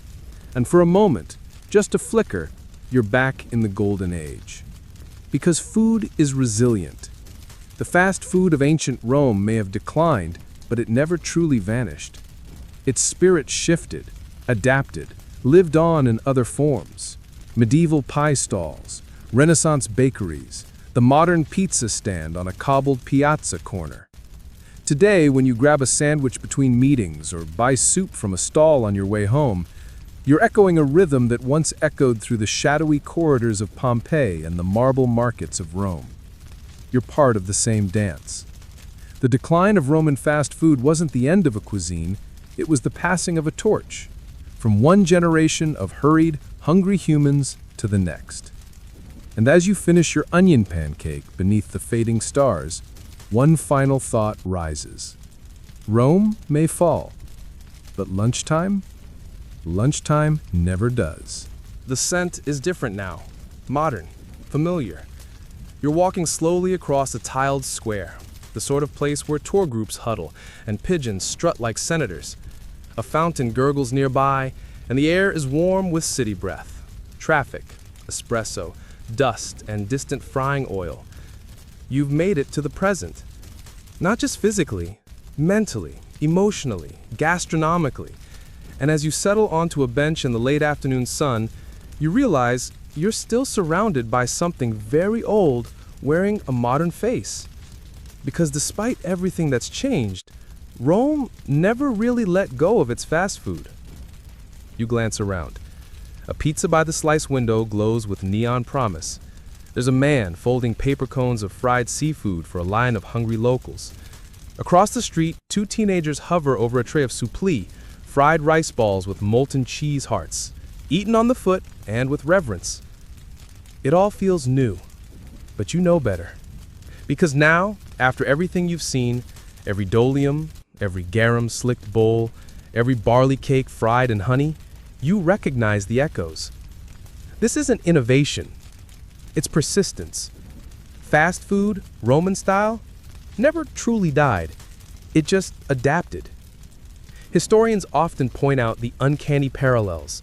The thermopolium and the modern takeaway window. The popina and the casual wine bar. The street vendors yelling their wares in clipped Latin, and the present-day vendor with his laminated menu yelling, "Due panini subito." Even the food itself remembers. Chickpeas still pop up in Roman street snacks. Honey still glazes pastries. Olive oil still glistens on nearly everything. And while most people today might not line up for fermented fish sauce, they'll queue patiently for anchovy pizza or tuna panini, and unknowingly honor that ancient craving for umami that Roman cooks mastered 2 millennia ago. You take a bite from a crisp slice of pizza bianca you bought moments ago. The crust is chewy and warm, drizzled with olive oil and sprinkled with rosemary. Simple, satisfying, timeless. Just like the panis loaves of old. You watch as a scooter zips past, the rider balancing a cardboard box steaming with food, destined for some family's hurried lunch. Behind you, a group of workers in bright safety vests gather under an awning, unwrapping foil-wrapped focaccia sandwiches, sharing sips from bottles, leaning on elbows. The clothes change, the language evolves, but the ritual remains. Eating on the go, sharing on the street, savoring in between things. Rome in many ways was the blueprint. It wasn't the first civilization to cook fast, but it perfected the form with style and system. It made fast food social, tied to class, occasion, urban planning, even morality. It offered identity through flavor, belonging through a bowl of stew, a sense of place through something handheld and steaming. And as empires rose and fell, that idea traveled through trade routes, through conquest, through hungry sailors and homesick soldiers. Roman recipes drifted like ash from a hearth, scattering, settling, seeding new habits. The very idea that food could be fast, hot, cheap, and communal, that was the real legacy of Rome's snack counters. You lean back, watching the square empty and refill. Its rhythm so familiar now, it's almost invisible. But let's pause, just for a moment, because this is the end of your journey through Roman fast food, and the perfect time to notice something very quiet. You're full. not just in the belly, though the memory of onion pancakes and honey cakes still lingers. You're full in the soul.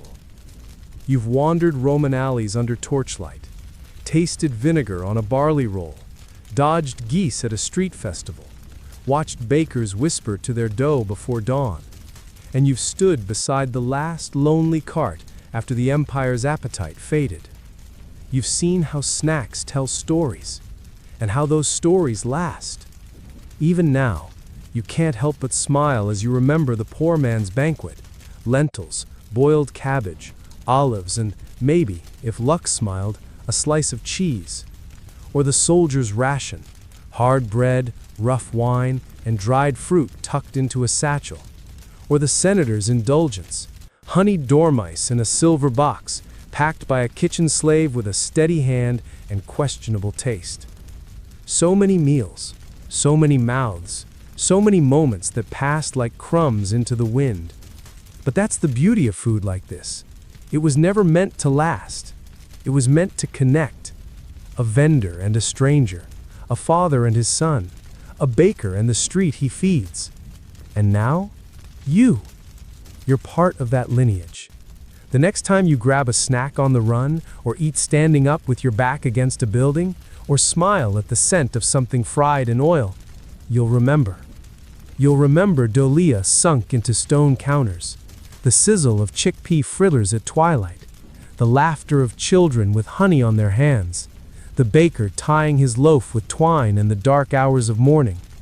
Because even the simplest food, when shared in a city alive with hunger, can echo across centuries. Rome taught us that. And now, you carry it with you. And now, dear listener, there's nothing left to do but settle into the stillness. Let the streets of ancient Rome slip quietly away, the glow of hearth fires fading into soft embers, the clatter of wooden spoons and wine cups melting into a hush, the scent of rosemary and olive oil growing fainter with each breath. You've walked long and far, through noisy Papini, under crumbling arches, past flour-dusted bakeries and garum-stained counters. You've wandered through time, across centuries of hunger and invention, of flavor and memory. And through it all, the pace remained gentle, the stories slow, the rhythm steady, exactly what you needed. Your shoulders ease a little more now. Perhaps your hands rest comfortably at your sides. Perhaps your breath is slower, deeper, softer. That's how the Romans would have wanted it, you know? After a full belly, a peaceful mind. Maybe even a short nap against a sun-warmed stone wall. Food was fuel, yes, but also comfort, connection, a ritual of rest. And that's the gift you take with you tonight. You can forget the hard bread, the fish sauce, the strange snacks wrapped in fig leaves. Let all of that drift away like the smell of warm grain in an empty bakery. All that matters now is quiet. The way your breathing matches the tempo of the world around you. The way your mind begins to let go just a little more with every passing second. You're safe, you're full, you're far from the noise, and yet close to something ancient, something familiar, something deeply human. Let the gentle hum of distant city life, then and now, be your lullaby. Let the warmth of imaginary hearth fires carry you to sleep, and when the dreams come, if they do, let them come slow, like steam from a morning pot of lentils. The city is at rest, and now, so are you.